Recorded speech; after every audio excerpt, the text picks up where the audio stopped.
The Regatta Mystery and Other Stories featuring Hercule Poirot, Miss Marple, and Mr. Porcupine. Contents. Cover. Title page. 1. The Regatta Mystery. 2. The Mystery of the Baghdad Chest. 3. How does your garden grow? 4. Problem at Pollen Survey. 5. Yellow Iris. 6. Miss Marple tells a story. 7. The Dream. 8. In a Glass Darkly. 9. Problem at Sea. About the author. The Agatha Christie collection. Related products. Copyright. About the publisher. 1. The Regatta Mystery. The Regatta Mystery was first published as Poirot and the Regatta Mystery in the USA in the Chicago Tribune, 3 May 1936, and then in Strand Magazine, June 1936. It first appeared in its current form in the American book The Regatta Mystery and Other Stories, published by Dodd, Mead, June 1939. Mr. Isaac Points removed the cigar from his lips and said approvingly, "Pretty little place." Having thus set the seal of his approval upon Dartmouth Harbour, he replaced the cigar and looked about him with the air of a man pleased with himself, his appearance, his surroundings, and life generally. As regards the first of these, Mr. Isaac Points was a man of 58, in good health and condition with perhaps a slight tendency to liver. He was not exactly stout, but comfortable looking, and a yachting costume, which he wore at the moment, is not the most kindly of attires for a middle-aged man with a tendency to on point. Mr. Points was very well turned out, correct to every crease and button, his dark and slightly oriental face beaming out under the peak of his yachting cap. As regards his surroundings, these may have been taken to mean his companion, his partner Mr. Leo Stein, Sir George and Lady Maraway, an American business acquaintance Mr. Samuel Levin, and his schoolgirl daughter Eve, Mrs. Rustington, and Evan Llewellyn. The party had just come ashore from Mr. Point's yacht the Merrymaid. In the morning they had watched the yacht racing, and they had now come ashore to join for a while in the fun of the fair coconut shies, fat ladies, the human spider, and the merry-go-round. It is hardly to be doubted that these delights were relished most by Eve Levin. When Mr. Points finally suggested that it was time to adjourn to the Royal George for dinner, was the only dissentient voice. "Oh, Mr. Points, I did so want to have my fortune told by the real gypsy in the caravan."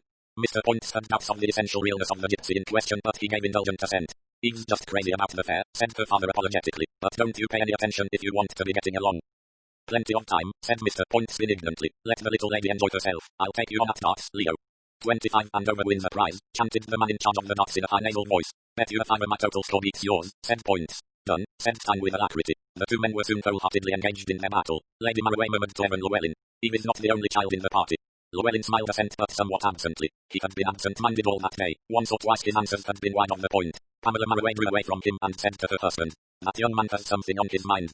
Sir George murmured, "Or someone," and his glance swept quickly over Janet Rustington. Lady Maraway frowned a little. She was a tall woman exquisitely groomed. The scarlet of her fingernails was matched by the dark red coral studs in her ears. Her eyes were dark and watchful. Sir George affected a careless, hearty English gentleman manner, but his bright blue eyes held the same watchful look as his wife's. Isaac Points and Leo Stein were Hatton Garden diamond merchants. Sir George and Lady Maraway came from a different world of Antibes and Juan Lespin soft golf at St. Gingaloo of fading from the rocks at Madeira in the winter. In outward seeming they were as the lilies that toiled not, neither did they spin. But perhaps this was not quite true. There are diverse ways of toiling and also of spinning.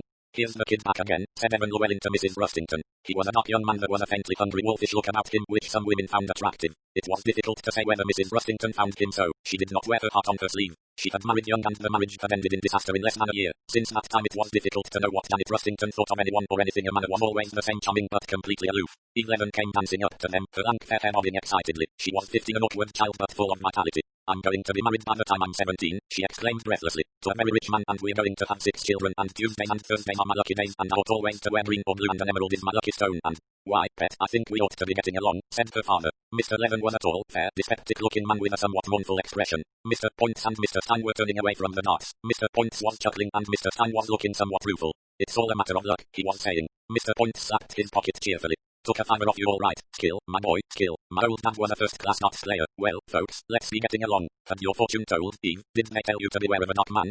"A dark woman," corrected Eve. "She's got a cast in her eye and she'll be real mean to me if I give her a chance, and I'm to be married by the time I'm 17. She ran on happily as the party steered its way to the Royal George. Dinner had been ordered beforehand by the forethought of Mr. Points, and a bowing waiter led them up stairs and into a private room on the first floor. Here a round table was ready laid. The big bulging bow window opened on the harbour square and was open. The noise of the fair came up to them, and the raucous squeal of 3 roundabouts each blaring a different tune. "Best shut that if we're to hear ourselves speak," observed Mr. Points dryly, and suited the action to the word. They took their seats round the table, and Mr. Points beamed affectionately at his guests. He felt he was doing them well, and he liked to do people well. His eye rested on one after another. Lady Maraway, fine woman, not quite the goods, of course. He knew Faye was perfectly well aware that what he had called all his life the Ciarimi would have very little to do with the Maraways, but then the Ciarimi were supremely unaware of his own existence. Anyway, Lady Maraway was a damned smart-looking woman, and he didn't mind if she did rook him at bridge. Didn't enjoy it quite so much from Sir George. Fishy-eye the fellow had. Brazenly on the make, but he wouldn't make too much out of Isaac Points. He'd see to that all right. Old Levin wasn't a bad fellow, long-winded, of course, like most Americans fond of telling endless long stories, and he had that disconcerting habit of requiring precise information. What was the population of Dartmouth? In what year had the Naval College been built? And so on. Expected his host to be a kind of walking Baedeker. He was a nice cheery kid, enjoyed chaffing her. Voice rather like a corn cake, but she had all her wits about her. A bright kid. Young Llewellyn seemed a bit quiet, looked as though he had something on his mind. Hard up, probably. These writing fellows usually were. Looked as though he might be keen on Janet Rustington. A nice woman, attractive and clever, too. But she didn't ram her writing down your throat. Highbrow sort of stuff she wrote, but you'd never think it to hear her talk. And old Leo, he wasn't getting younger or thinner, and blissfully unaware that his partner was at that moment thinking precisely the same thing about him. Mr. Points corrected Mr. Leather as to Pilchard's being connected with Devon and not Cornwall, and prepared to enjoy his dinner. Mr. Points said he when plates of hot mackerel had been set before them and the waiters had left the room. Yes, young lady. Have you got that big diamond with you right now, the one you showed us last night and said you always took about with you? Mr. Points chuckled. That's right, my mascot, I call it. Yes, I've got it with me all right. I think that's awfully dangerous. Somebody might get it away from you in the crowd at the fair. Not they, said Mr. Points. I'll take good care of that. But they might, insisted Eve. You've got gangsters in England as well as we have, haven't you? They won't get the Morning Star, said Mr. Points. To begin with, it's in a special inner pocket, and anyway old Points knows what he's about. Nobody's going to steal the Morning Star. He laughed. Who bet I could steal it? I bet you couldn't. Mr. Points twinkled back at her. Well, I bet I could. I was thinking about it last night in bed after you'd handed it round the table for us all to look at. I thought of a real cute way to steal it. And what's that? Eve put her head on one side, her fair hair wagged excitedly. I'm not telling you no. What do you bet I couldn't? Memories of Mr. Points' youth rose in his mind. Half a dozen pairs of gloves, he said. Gloves, cried Eve disgustedly. Who wears gloves? Well, do you wear nylon stockings? Do I not? My best pair ran this morning. Very well, then, half a dozen pairs of the finest nylon stockings. Said Eve blissfully. And what about you? Well, I need a new tobacco pouch. Right, that's a deal. Not that you'll get your tobacco pouch. Now I'll tell you what you've got to do. You must hand it round like you did last night. She broke off as two waiters entered to remove the plates. When they were starting on the next course of chicken, Mr. Points said, Remember this, young woman, if this is to represent a real theft, I should send for the police and you'd be searched. That's quite okay by me. You needn't be quite so lifelike as to bring the police into it, but Lady Marroway or Mrs. Rustington can do all the searching you like. Well, that's that then, said Mr. Points. What are you setting up to be, a first-class jewel thief? I might take to it as a career if it really paid. If you got away with the Morning Star it would pay you, even after recutting that stone would be worth over £30,000. My, said Eve, impressed. What's that in dollars? Lady Marroway uttered an exclamation. And you carry such a stone about with you, she said reproachfully. £30,000. Her dark-end eyelashes quivered. Mrs. Rustington said softly, It's a lot of money, and then there's the fascination of the stone itself. It's beautiful. Just a piece of carbon, said Evan Llewellyn. I've always understood it's the fence that's the difficulty in jewel robberies, said Sir George. He takes the lion's share. What? Come on, said Eve excitedly. Let's start. Take the diamond out and say what you said last night. Mr. Levin said in his deep melancholy voice, I do apologize for my offspring. She gets kinda worked up. That'll do, Pops, said Eve. Now then, Mr. Points. Smiling, Mr. Points fumbled in an inner pocket. He drew something out. It lay on the palm of his hand, blinking in the light. A diamond. Rather stiffly, Mr. Points repeated as far as he could remember his speech of the previous evening on the Merry Maid. Perhaps you ladies and gentlemen would like to have a look at this. It's an unusually beautiful stone. I call it the Morning Star and it's my way of being my mascot goes about with me anywhere. Like to see it? He handed it to Lady Marroway, who took it, exclaimed at its beauty and passed it to Mr. Levin, who said, Pretty good, pretty good, in a somewhat artificial manner, and in his turn passed it to Llewellyn. The waiters coming in at that moment, there was a slight hitch in the proceedings. When they had gone again, Evan said, Very fine stone, and passed it to Leo Stein, who did not trouble to make any comment but handed it quickly on to Eve. How perfectly lovely, cried Eve in a high-affected voice. Oh, she gave a cry of consternation as it slipped from her hand. I dropped it. She pushed back her chair and got down to grope under the table. Sir George at her right bent also. A glass got swept off the table in the confusion. Stein, Llewellyn and Mrs. Rustington all helped in the search. Finally Lady Marroway joined in. Only Mr. Points took no part in the proceedings. He remained in his seat sipping his wine and smiling sardonically. Oh dear, said Eve, still in her artificial manner. How dreadful. Where can it have rolled to? I can't find it anywhere. One by one the assistant searchers rose to their feet. It's disappeared all right, Points, said Sir George smiling. Very nicely done, said Mr. Points, nodding approval. You'd make a very good actress, Eve. Now the question is, have you hidden it somewhere or have you got it on you?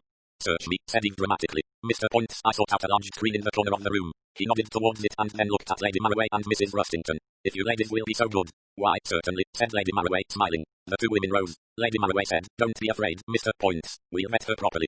The three went behind the screen. The room was hot. Evan Llewellyn flung open the window. A news vendor was passing. Evan threw down a coin and the man threw up a paper. Llewellyn unfolded it. Hungarian situation's none too good, he said. At the local rag? Asked Sir George. There's a horse I'm interested in ought to have run at Howden today, natty boy. Leo, said Mr. Points. Lock the door. We don't want those damn waiters popping in and out till this business is over. Natty boy 1-3-1, said Evan. Rotten odds, said Sir George. Mostly Regatta news, said Evan, glancing over the sheet. The three young women came out from the screen. Not a sign of it, said Janet Rustington. You can take it from me, she hasn't got it on her, said Lady Marroway. Mr. Points thought he would be quite ready to take it from her. There was a grim tone in her voice and he felt no doubt that the search had been thorough. Say, Eve, you haven't swallowed it, asked Mr. Levin anxiously, because maybe that wouldn't be too good for you. I'd have seen her do that, said Leo Stein quietly. I was watching her. She didn't put anything in her mouth. I couldn't swallow a great thing all Points like that, said Eve. She put her hands on her hips and looked at Mr. Points. What about it, big boy? She asked. You stand over there where you are and don't move, said that gentleman. Among them, the men stripped the table and turned it upside down. Mr. Points examined every inch of it. Then he transferred his attention to the chair on which Eve had been sitting and the one on either side of her. The thoroughness of the search left nothing to be desired. The other 4 men joined in and the women also. Eve Levin stood by the wall near the screen and laughed with intense enjoyment. 5 minutes later Mr. Points rose with a slight groan from his knees and dusted his trousers sadly. His pristine freshness was somewhat impaired. Eve, he said, I take off my hat to you. You're the finest thing in dual thieves I've ever come across. What you've done with that stone beats me. As far as I can see it must be in the room and it isn't on you. I give you best. Are the stockings mine? Demanded Eve. They're yours, young lady. Eve, my child, where can you have hidden it? Demanded Mrs. Rustington curiously. Eve pranced forward. I'll show you. You'll all be just mad with yourselves. She went across to the side table where the things from the dinner table had been roughly stacked. She picked up her little black evening bag. Right under your eyes, right. Her voice, gained triumphant, trailed off suddenly. Oh, she said. Oh. What's the matter, honey? Said her father. Eve whispered. It's gone, it's gone. What's all this? Asked Points, coming forward. Eve turned to him impetuously. It was like this. This pochet of mine has a big paste stone in the middle of the clasp. It fell out last night and just when you were showing that diamond round I noticed that it was much the same size. And so I thought in the night what a good idea for a robbery it would be to wedge your diamond into the gap with a bit of plasticine. I felt sure nobody would ever spot it. That's what I did tonight. First I dropped it then went down after it with the bag in my hand, stuck it into the gap with a bit of plasticine which I had handy, put my bag on the table and went on pretending to look for the diamond. I thought it would be like the purloined letter you know in there in full view under all your nose and just looking like a common bit of rhinestone. And it was a good plan on what you did notice. I wonder, said Mr. Stein. What did you say? Mr. Points took the bag, looked at the empty hole with a fragment of plasticine still adhering to it and said slowly, it may have fallen out. We'd better look again. The search was repeated, but this time it was a curiously silent business. An atmosphere of tension pervaded the room. Finally everyone in turn gave it up. They stood looking at each other. It's not in this room, said Stein. And nobody's left the room, said Sir George significantly. There was a moment's pause. Eve burst into tears. Her father patted her on the shoulder. There, he said awkwardly. Sir George turned to Leo Stein. Mr. Stein, he said, just now you murmured something under your breath. When I asked you to repeat it, you said it was nothing. But as a matter of fact I heard what you said. Miss Eve had just said that none of us noticed the place where she had put the diamond. The words you murmured were, I wonder, what we have to face is the probability that one person did notice that that person is in this room now. I suggest that the only fair and honourable thing is for everyone present to submit to a search. The diamond cannot have left the room. When Sir George played the part of the old English gentleman, none could play it better. His voice rang with sincerity and indignation. Bit unpleasant, all this, said Mr. Points unhappily. It's all my fault, sobbed Eve. I didn't mean. Buck up, kiddo, said Mr. Stein kindly. Nobody's blaming you. Mr. Levin said in his slow pedantic manner. Why, certainly, I think that Sir George's suggestion will meet with the fullest approval from all of us. It does from me. I agree, said Evan Llewellyn. Mrs. Rustington looked at Lady Marroway, who nodded a brief assent. The two of them went back behind the screen and the sobbing Eve accompanied them. A waiter knocked on the door and was told to go away. 5 minutes later 8 people looked at each other incredulously. The morning star had vanished into space. Mr. Parkerpine looked thoughtfully at the dark agitated face of the young man opposite him. Of course, he said, you're Welsh, Mr. Llewellyn. What's that got to do with it? Mr. Parkerpine waved a large, well-cared-for hand. Nothing at all, I admit. I'm interested in the classification of emotional reactions as exemplified by certain racial types. That is all. Let us return to the consideration of your particular problem. I don't really know why I came to you, said Evan Llewellyn. His hands twitched nervously, and his dark face had a haggard look. He did not look at Mr. Parkerpine, and that gentleman's scrutiny seemed to make him uncomfortable. I don't know why I came to you, he repeated. But where the hell can I go? And what the hell can I do? It's the powerlessness of not being able to do anything at all that gets me. I saw your advertisement, and I remembered that a chap had once spoken of you and said that you got results. And well, I came. I suppose I was a fool. It's the sort of position nobody can do anything about. Not at all, said Mr. Parkerpine. I'm the proper person to come to. I'm a specialist in unhappiness. This business has obviously caused you a good deal of pain. You are sure the facts are exactly as you have told me? I don't think I've left out anything. Points brought out the diamond and passed it around that wretched American child stuck it on her ridiculous bag, and when we came to look at the bag, the diamond was gone. It wasn't on any old Points himself even was searched, suggested it himself, and I'll swear it was nowhere in that room, and nobody left the room. No waiters, for instance, suggested Mr. Parkerpine. Llewellyn shook his head. They went out before the girl began messing about with the diamond, and afterwards Points locked the door so as to keep them out. No, it lies between one of us. It would certainly seem so, said Mr. Parkerpine thoughtfully. That damned evening paper, said Evan Llewellyn bitterly. I saw it come into their minds that was the only way. Just tell me again exactly what occurred. It was perfectly simple. I threw open the window, whistled to the man, threw down a copper, and he tossed me up the paper. And there it is. You see, only possible way the diamond could have left the room thrown by me to an accomplice waiting in the street below. Not the only possible way, said Mr. Parkerpine. What other way can you suggest? If you didn't throw it out, there must have been some other way. Oh, I see. I hoped you meant something more definite than that. Well, I can only say that I didn't throw it out. I can't expect you to believe me or anyone else. Oh, yes, I believe you, said Mr. Parkerpine. You do? Why? Not a criminal type, said Mr. Parkerpine. Not, that is, the particular criminal type that steals jewellery. There are crimes, of course, that you might commit, but we won't enter into that subject. At any rate, I do not see you as the purloiner of the Morning Star. Everyone else does though, said Llewellyn bitterly. I see, said Mr. Parkerpine. They looked at me in a queer sort of way at the time. Marroway picked up the paper and just glanced over at the window. He didn't say anything, but Points cottoned onto it quick enough. I could see what they thought. There hasn't been any open accusation, that's the devil of it. Mr. Porcupine nodded sympathetically. It is worse than that, he said. Yes, it's just suspicion. I've had a fellow round asking questions, routine inquiries, he called it. One of the new dress-shirted lot of police, I suppose. Very tactful, nothing at all hinted. Just interested in the fact that I'd been hard up and was suddenly cutting a bit of a slash. And were you?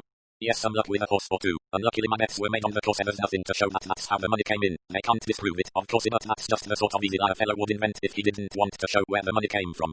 I agree. Still they will have to have a good deal more than that to go upon. Oh, I'm not afraid of actually being arrested and charged with the theft. In a way that would be easier and would know where one was. It's the ghastly fact that all those people believe I took it. One person in particular. What do you mean? A suggestion, nothing more. Again Mr. Porcupine waved his comfortable-looking hand. There was one person in particular, wasn't there? Shall we say Mrs. Rustington? Llewellyn's dark face flushed. Why pitch on her? Oh, my dear sir, there is obviously someone whose opinion matters to you greatly, probably a lady. What? Ladies were there, an American flapper, Lady Marroway, but you would probably rise not fall in Lady Marroway's estimation if you had brought off such a coup. I know something of the lady. Clearly then, Mrs. Rustington. Llewellyn said with something of an effort. She's had rather an unfortunate experience. Her husband was a down and out rotter. It's made her unwilling to trust anyone. She thinks. He found it difficult to go on.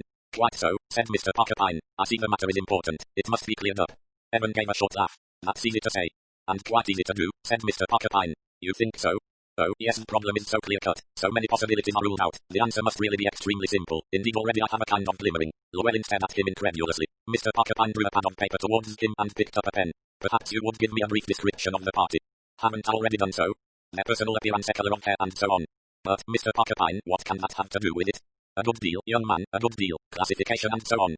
Somewhat unbelievingly, Evan described the personal appearance of the members of the yachting party. Mr. Porcupine made a note or two, pushed away the pad, and said, Excellent. By the way, did you say a wine glass was broken? Evan said again. Yes, it was knocked off the table and then it got stepped on. Nasty thing, splinters of glass, said Mr. Porcupine. Whose wine glass was it? I think it was the child's Eve. Exclamation, and who sat next to her on that side? Sir George Marroway. You didn't see which of them knocked it off the table? Afraid I didn't. Does it matter? Not really, no, that was a superfluous question. Well, he stood up. Good morning, Mr. Llewellyn. Will you call again in 3 days' time? I think the whole thing will be quite satisfactorily cleared up by then. Are you joking, Mr. Porcupine? I never joke on professional matters, my dear sir. It would occasion distrust in my clients. Shall we say Friday at 11:30? Thank you. Evan entered Mr. Porcupine's office on the Friday morning in a considerable turmoil. Hope and skepticism fought for mastery. Mr. Porcupine rose to meet him with a beaming smile. Good morning, Mr. Llewellyn. Sit down. Have a cigarette. Llewellyn waved aside the proffered box. Well, he said. Very well indeed, said Mr. Porcupine. The police arrested the gang last night. The gang? What gang? The Amalfi gang. I thought of them at once when you told me your story. I recognized their methods, and once you had described the guests, well, there was no doubt at all in my mind. Who are the Amalfi gang? Father, son and daughter-in-law, that is, if Pietro and Maria are really married, which some doubt. I don't understand.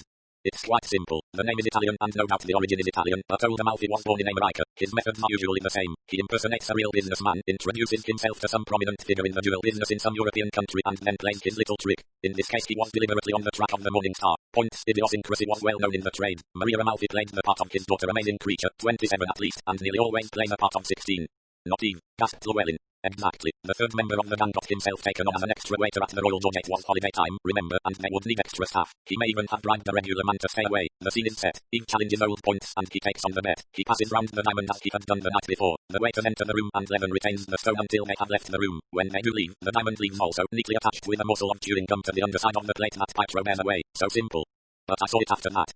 No, you saw a paste replica, good enough to deceive a casual glance. Stein, you told me, hardly looked at it. Eve drops it, sweeps off a glass tube and steps firmly on stone and glass together. Miraculous disappearance of diamond. Both Eve and Levin can submit to as much searching as anyone pleases. Well, Evan shook his head, at a loss for words. You say you recognized the gang from my description. Had they worked this trick before? Not exactly, but it was their kind of business. Naturally my attention was at once directed to the girl Eve. Why, I didn't suspect her, nobody did. She seemed such a child. That is the peculiar genius of Maria Amalfi. She is more like a child than any child could possibly be. And then the plasticine. This bet was supposed to have arisen quite spontaneously, yet the little lady had some plasticine with her all handy. That spoke of premeditation. My suspicions fastened on her at once. Llewellyn rose to his feet. Well, Mr. Porcupine, I'm no end obliged to you. Classification, murmured Mr. Porcupine. The classification of criminal types, it interests me. You'll let me know how much. My fee will be quite moderate, said Mr. Porcupine. It will not make too big a hole in the horse-racking profits. All the same, young man, I think, leave the horses alone in future. Very uncertain animal, the horse. That's all right, said Evan. He shook Mr. Porcupine by the hand and strode from the office. He hailed a taxi and gave the address of Janet Rustington's flat. He felt in a mood to carry all before him. 2. The mystery of the Baghdad chest. The Mystery of the Baghdad Chest was first published in Strand Magazine, January 1932, and in the USA as The Mystery of the Baghdad Chest in Ladies' Home Journal the same month. It was later expanded into The Mystery of the Spanish Chest for the book The Adventure of the Christmas Pudding and a selection of Entrez Collins, October 1960, appearing first in the USA in 3 parts in Women's Illustrated, 70 and 24 September and 1 October 1960. The words made a catchy headline, and I said as much to my friend, Hercule Poirot. I knew none of the parties. My interest was merely the dispassionate one of the man in the street. Poirot agreed. Yes, it has a flavour of the oriental, of the mysterious. The chest may very well have been a sham Jacobean one from the Tottenham Court Road, nonetheless the reporter who thought of naming it the Baghdad Chest was happily inspired. The word mystery is also thoughtfully placed in juxtaposition, though I understand there is very little mystery about the case. Exactly, it is all rather horrible and macabre, but it is not mysterious. Horrible and macabre, repeated Poirot thoughtfully. The whole idea is revolting, I said, rising to my feet and pacing up and down the room. The murderer kills this man, his friend shoves him into the chest, and half an hour later is dancing in that same room with the wife of his victim. Think, if she had imagined for one moment. True, said Poirot thoughtfully, that much vaunted possession, a woman's intuition, it does not seem to have been working. The party seems to have gone off very merrily, I said with a slight shiver, and all that time, as they danced and played poker, there was a dead man in the room with them. One could write a play about such an idea. It has been done, said Poirot, but console yourself, Hastings, he added kindly, because a theme has been used once, there is no reason why it should not be used again. Compose your drama. I had picked up the paper and was studying the rather blurred reproduction of a photograph. She must be a beautiful woman, I said slowly. Even from this, one gets an idea.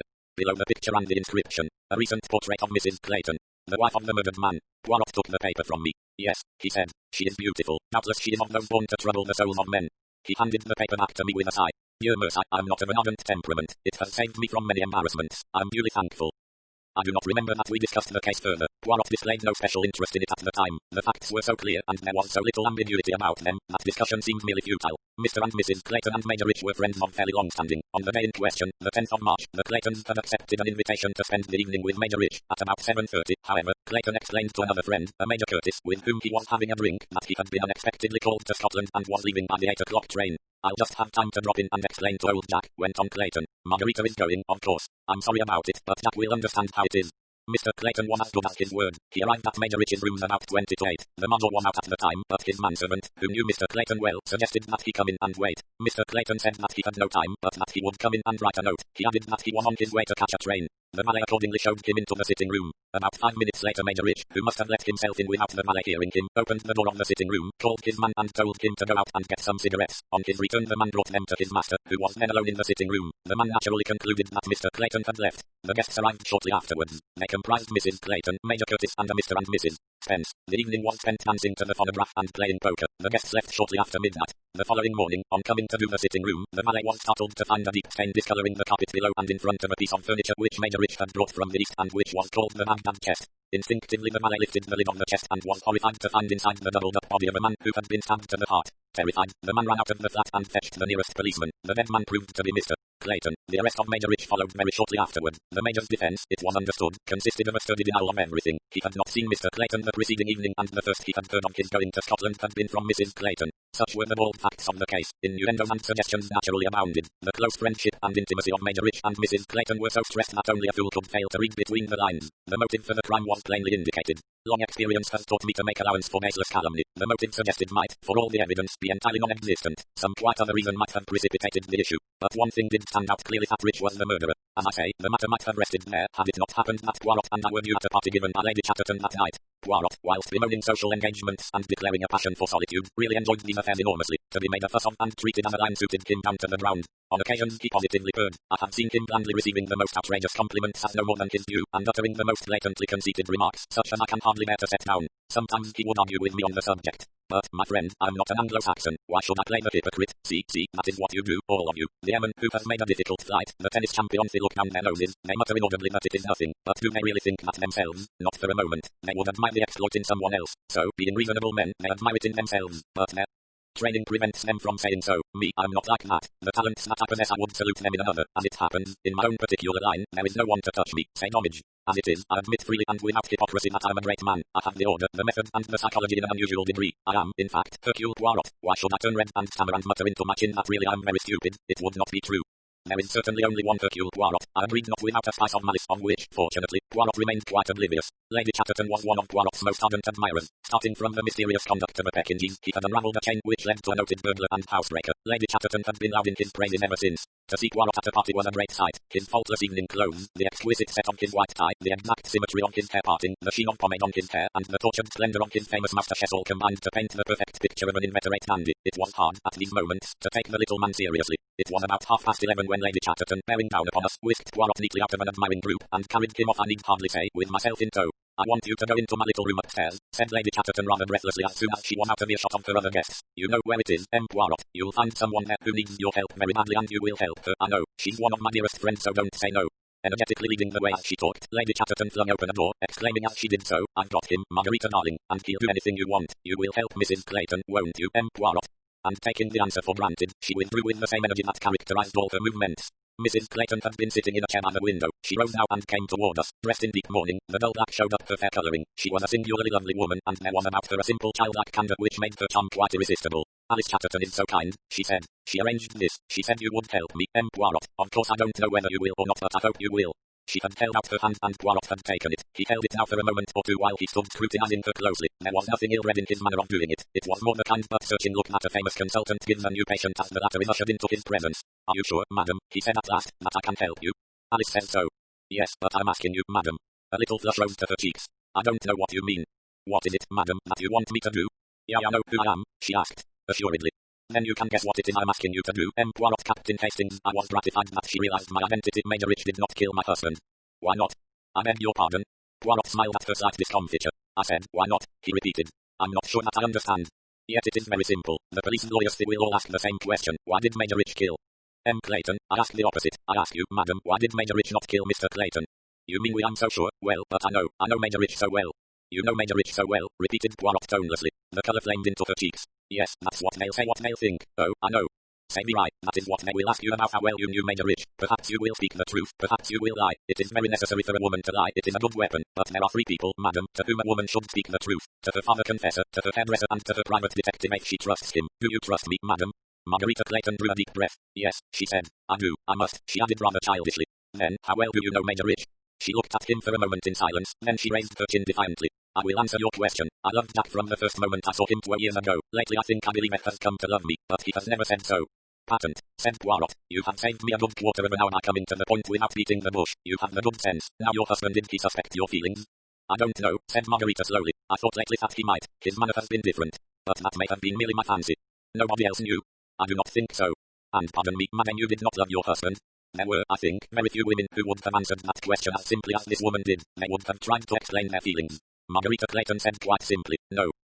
Now we know where we are. According to you, madam, Major Rich did not kill your husband, but you realize that all the evidence points to his having done so. Are you aware, privately, of any flaw in that evidence? No, I know nothing. When did your husband first inform you of his visit to Scotland? Just after lunch. He said it was a bore, but he'd have to go. Something to do with land values, he said it was. And after that? He went out to his club, I think. Roman too didn't see him again. Now as to Major Rich, what was his manner that evening? Just as usual? Yes, I think so. You are not sure?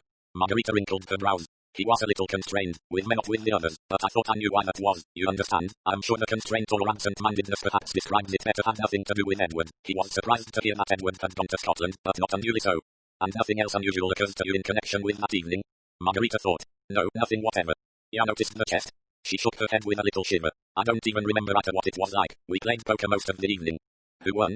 Major Rich. I had very bad luck, and so did Major Curtis. The Spences won a little, but Major Rich was the chief winner. The party broke up when about 12:30, I think. We all left together. Poirot remained silent, lost in thought. I wish I could be more helpful to you, said Mrs. Clayton. I seem to be able to tell you so little. About the present. What about the past, madam? The past? Yes, have there not been incidents? She flushed. You mean that dreadful little man who shot himself? It wasn't my fault, Poirot. Indeed it wasn't. It was not precisely of that incident that I was thinking. That ridiculous duel, but Italians do fight duels. I was so thankful the man wasn't killed. It must have been a relief to you, agreed Poirot bravely. She was looking at him doubtfully. He rose and took her hand in his. I shall not fight a duel for you, madam, he said, but I will do what you have asked me. I will discover the truth, and let us hope that your instincts are correct, that the truth will help and not harm you. Our first interview was with Major Curtis. He was a man of about 40, of soldierly build, with very dark hair and a bronzed face. He had known the Claytons for some years and Major Rich also. He confirmed the press reports. Clayton and he had had a drink together at the club just before 7:30, and Clayton had then announced his intention of looking in on Major Rich on his way to Houston. What was Mr. Clayton's manner? Was he depressed or cheerful? The Major considered. He was a slow-spoken man. Seemed in fairly good spirits, he said at last. He said nothing about being on bad terms with Major Rich. Good Lord, no, they were pals. He didn't object to his wife's friendship with Major Rich. The Major became very red in the face. You've been reading those damned newspapers with their hints and lies. Of course he didn't object. Why, he said to me, Margarita's going, of course. I see. Now during the evening the manner of Major Rich was not much as usual. I didn't notice any difference. And madam, she, too, was as usual. Well, he reflected, now I come to think of it, she was a bit quiet, you know, thoughtful and far away. Who arrived first? The Spences. They were there when I got there. As a matter of fact, I'd called round for Mrs. Clayton, but found she'd already started, so I got there a bit late. And how did you amuse yourselves? You danced, you played the cards? A bit of both. Danced first of all. There were 5 of you. Yes, but that's all right, because I don't dance. I put on the records, and the others danced. Who danced most with whom? Well, as a matter of fact, the Spences like dancing together. They've got a sort of craze on it, fancy steps and all that. So that Mrs. Clayton danced mostly with Major Rich. That's about it. And then you played poker? Yes. And when did you leave? Oh, quite early, a little after midnight. Did you all leave together? Yes, as a matter of fact, we shared a taxi, dropped Mrs. Clayton first, then me, and the Spences took it on to Kensington. Our next visit was to Mr. and Mrs. Spence. Only Mrs. Spence was at home, but her account of the evening tallied with that of Major Curtis, except that she displayed a slight acidity concerning Major Rich's luck at cards. Earlier in the morning Poirot had had a telephone conversation with Inspector Japp of Scotland Yard. As a result we arrived at Major Rich's rooms and found his manservant, Burgoyne, expecting us. The valet's evidence was very precise and clear. Mr. Clayton had arrived at 20 minutes to 8. Unluckily Major Rich had just that very minute gone out. Mr. Clayton had said that he couldn't wait as he had to catch a train, but he would just scrawl a note. He accordingly went into the sitting room to do so. Burgoyne had not actually heard his master come in, as he was running the bath, and Major Rich, of course, let himself in with his own key. In his opinion it was about 10 minutes later that Major Rich called him and sent him out for cigarettes. No, he had not gone into the sitting room. Major Rich had stood in the doorway. He had returned with the cigarettes 5 minutes later, and on this occasion he had gone into the sitting room, which was then empty, save for his master, who was standing by the window smoking. His master had inquired if his bath were ready, and on being told it was, had proceeded to take it. He, Burgoyne, had not mentioned Mr. Clayton, as he assumed that his master had found Mr. Clayton there and let him out himself. His master's manner had been precisely the same as usual. He had taken his bath, changed, and shortly after, Mr. and Mrs. Spence had arrived, to be followed by Major Curtis and Mrs. Clayton. It had not occurred to him, Burgoyne explained, that Mr. Clayton might have left before his master's return. To do so, Mr. Clayton would have had to man the front door behind him, and that the valet was sure he would have heard. Still in the same impersonal manner, Burgoyne proceeded to his finding of the body. For the first time my attention was directed to the fatal chest. It was a good-sized piece of furniture standing against the wall next to the phonograph cabinet. It was made of some dark wood and plentifully studded with brass nails. The lid opened simply enough. I looked in and shivered. Though well scrubbed, ominous stains remained. Suddenly Poirot uttered an exclamation. Those holes there are curious. One would say that they had been newly made. The holes in question were at the back of the chest against the wall. There were 3 or 4 of them. They were about a quarter of an inch in diameter and certainly had the effect of having been freshly made. Poirot bent down to examine them, looking inquiringly at the valet. It's certainly curious, sir. I don't remember ever seeing those holes in the past, though maybe I wouldn't notice them. It makes no matter, said Poirot. Closing the lid of the chest, he stepped back into the room until he was standing with his back against the window. Then he suddenly asked a question. Tell me, he said, when you brought the cigarettes into your master that night, was there not something out of place in the room? Burgoyne hesitated for a minute, then with some slight reluctance he replied, it's of your saying that, sir, now you come to mention it, there was, that screen there that cuts off the draft from the bedroom door, it was moved a bit more to the left. Like this.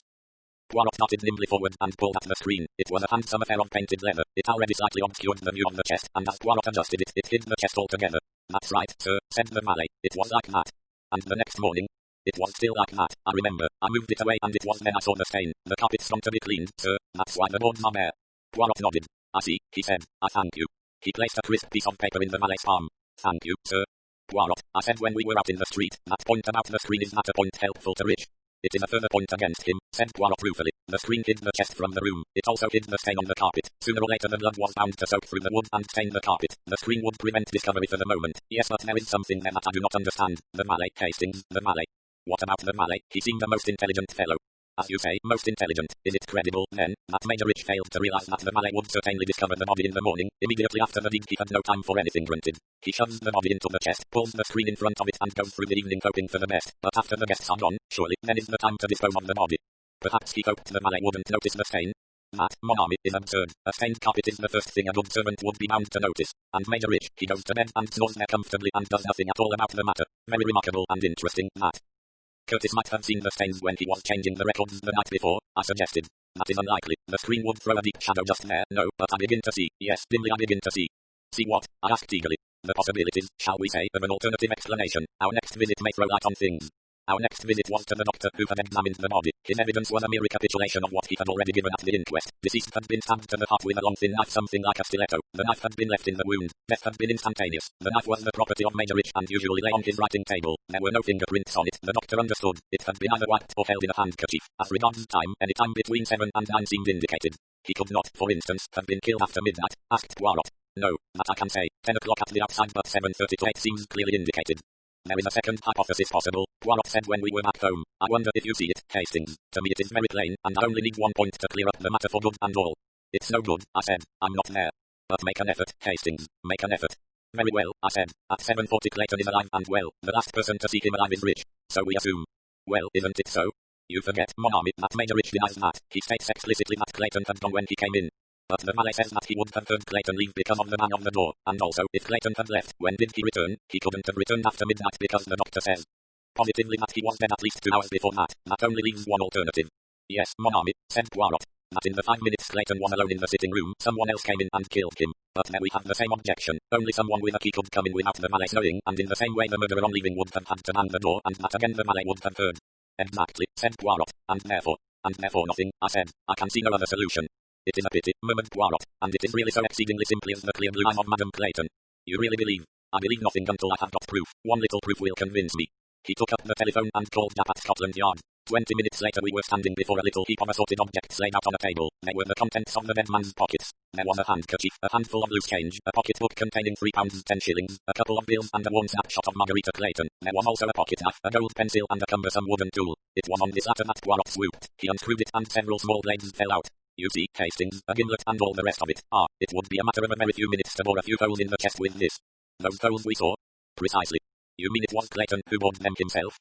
What did they suggest to you, those holes? They were not to see through, because they were at the back of the chest. What were they for, then? Clearly for air, but you do not make air holes for a dead body, so clearly they were not made by the murderer. They suggest one thing and one thing only, that a man was going to hide in that chest, and at once, on that hypothesis, things become intelligible. Mr. Clayton is jealous of his wife and Rich. He plays the old trick of pretending to go away. He watches Rich go out, then he gains admission, is left alone to write a note, quickly bores those holes and hides inside the chest. His wife is coming there that night. Possibly Rich will put the others off, possibly she will remain after the others have gone, or pretend to go and return. Whatever it is, Clayton will know. Anything is preferable to the ghastly torment of suspicion he is enduring. Then you mean that Rich killed him after the others had gone, but the doctor said that was impossibly. Exactly. So you see, Hastings, he must have been killed during the evening. But everyone was in the room. Precisely, said Poirot gravely. You see the beauty of that. Everyone was in the room. What an alibi. What sang-froid, what nerve, you had audacity. I still don't understand. Who went behind that screen to wind up the phonograph and change the records? The phonograph and the chest were side by side, remember. The others are dancing, the phonograph is playing, and the man who does not dance lifts the lid of the chest and thrusts the knife he has just slipped into his sleeve deep into the body of the man who was hiding there.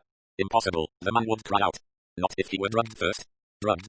Yes. Who did Clayton have a drink with at 7:30? Now you see, Curtis. Curtis has inflamed Clayton's mind with suspicions against his wife and Rich. Curtis suggests this planned visit to Scotland, the concealment in the chest, the final touch of moving the screen, not so that Clayton can raise the lid a little and get relief, no, so that he, Curtis, can raise that lid unobserved. The plan is Curtis's, and observe the beauty of it, Hastings. If Rich had observed the screen was out of place and moved it back, well, no harm is done. He can make another plan. Clayton hides in the chest. The mild narcotic that Curtis had administered takes effect. He sinks into unconsciousness. Curtis lifts up the lid and strikes, and the phonograph goes on playing Walking My Baby Back Home. I found my voice. Why? But why? Poirot shrugged his shoulders. Why did a man shoot himself? Why did two Italians fight a duel? Curtis is of a dark, passionate temperament. He wanted Margarita Clayton. With her husband and Rich out of the way, she would, or so he thought, turn to him. He added musingly, these simple childlike women, they are very dangerous. But mon Dieu, what an artistic masterpiece. It goes to my heart to hang a man like that. I may be a genius myself, but I am capable of recognizing genius in other people. A perfect murder, mon ami. I, Hercule Poirot, say it to you. A perfect murder patent. 3. How does your garden grow? Hercule Poirot arranged his letters in a neat pile in front of him. He picked up the topmost letter, stud-wide the address for a moment, then neatly slit the back of the envelope with a little paper knife that he kept on the breakfast table for that express purpose, and extracted the contents. Inside was yet another envelope, carefully sealed with purple wax and marked private and confidential. Hercule Poirot's eyebrows rose a little on his egg-shaped head. He murmured, Patience, New Malins. Arriver, and once more brought the little paper knife into play. This time the envelope yielded a letter written in a rather shaky and spiky handwriting. Several words were heavily underlined. Hercule Poirot unfolded it and read. The letter was headed once again private and confidential. On the right-hand side was the address Rosebank, Charmans Green, Bucks, and the date March 21st. Dear M. Poirot, I have been recommended to you by an old and valued friend of mine who knows the worry and distress I have been in lately. Not that this friend knows the actual circumstances, so I have kept entirely to myself, the matter being strictly private. My friend assures me that you are discretion itself and that there will be no fear of my being involved in a police matter which, if my suspicions should prove correct, I should very much dislike. But it is of course possible that I am entirely mistaken. I do not feel myself clear-headed enough nowadays, suffering as I do from insomnia and the result of a severe illness last winter, to investigate things for myself. I have neither the means nor the ability. On the other hand, I must reiterate once more that this is a very delicate family matter and that for many reasons I may want the whole thing hushed up. If I am once assured of the facts, I can deal with the matter myself and should prefer to do so. I hope that I have made myself clear on this point. If you will undertake this investigation, perhaps you will let me know to the above address. Yours very truly, Amelia Marrowby. Poirot read the letter through twice. Again his eyebrows rose slightly. Then he placed it on one side and proceeded to the next envelope in the pile. At 10 o'clock precisely he entered the room where Miss Lemon, his confidential secretary, sat awaiting her instructions for the day. Miss Lemon was 48 and of unprepossessing appearance. Her general effect was that of a lot of bones blown together at random. She had a passion for order almost equalling that of Poirot himself, and though capable of thinking, she never thought unless told to do so. Poirot handed her the morning correspondence. Have the goodness, mademoiselle, to write refusals couched in correct terms to all of these. Miss Lemon ran an eye over the various letters, scribbling in turn a hieroglyphic on each of them. These marks were legible to her alone and were in a code of her own. Soft soap, slap in the face, purr, cut, and so on. Having done this, she nodded and looked up for further instructions. Poirot handed her Amelia Marrowby's letter. She extracted it from its double envelope, read it through and looked up inquiringly. Yes, M. Poirot. Her pencil hovered ready over her shorthand pad. What is your opinion of that letter, Miss Lemon? With a slight frown Miss Lemon put down the pencil and read through the letter again. The contents of a letter meant nothing to Miss Lemon except from the point of view of composing an adequate reply. Very occasionally her employer appealed to her human as opposed to her official capacities. It slightly annoyed Miss Lemon when he did so. She was very nearly the perfect machine, completely and gloriously uninterested in all human affairs. Her real passion in life was the perfection of a filing system beside which all other filing systems should sink into oblivion. She dreamed of such a system at night. Nevertheless, Miss Lemon was perfectly capable of intelligence on purely human matters, as Hercule Poirot well knew. Well, he demanded. Old lady, said Miss Lemon, got the wind up pretty badly. Ah, the wind rises in her, you think? Miss Lemon, who considered that Poirot had been long enough in Great Britain to understand its slang terms, did not reply. She took a brief look at the double envelope. Very hush-hush, she said, and tells you nothing at all. Yes, said Hercule Poirot, I observed that. Miss Lemon's hand hung once more hopefully over the shorthand pad. This time Hercule Poirot responded. Tell her I will do myself the honour to call upon her at any time she suggests, unless she prefers to consult me here. Do not type the letter at it by hand. Yes, M. Poirot. Poirot produced more correspondence. These are bills. Miss Lemon's efficient hands sorted them quickly. I'll pay all but these two. Why those two? There is no error in them. They are firms you've only just begun to deal with. It looks bad to pay too promptly when you've just opened an account. Looks as though you were working up to get some credit later on. Ah, murmured Poirot. I'm out of your superior knowledge of the British tradesman.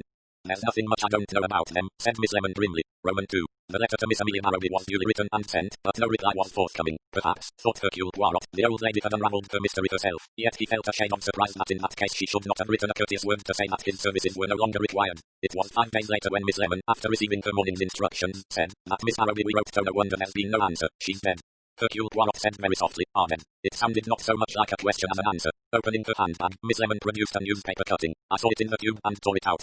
Just registering in his mind approval of the fact that, though Miss Lemon used the word tore, she had neatly cut the entry with scissors. Poirot read the announcement taken from the births, deaths and marriages in the Morning Post. On March 26 th suddenly at Rosebank, Charmans Green, Amelia Jane Marrowby, in her 73rd year, no flowers, by request.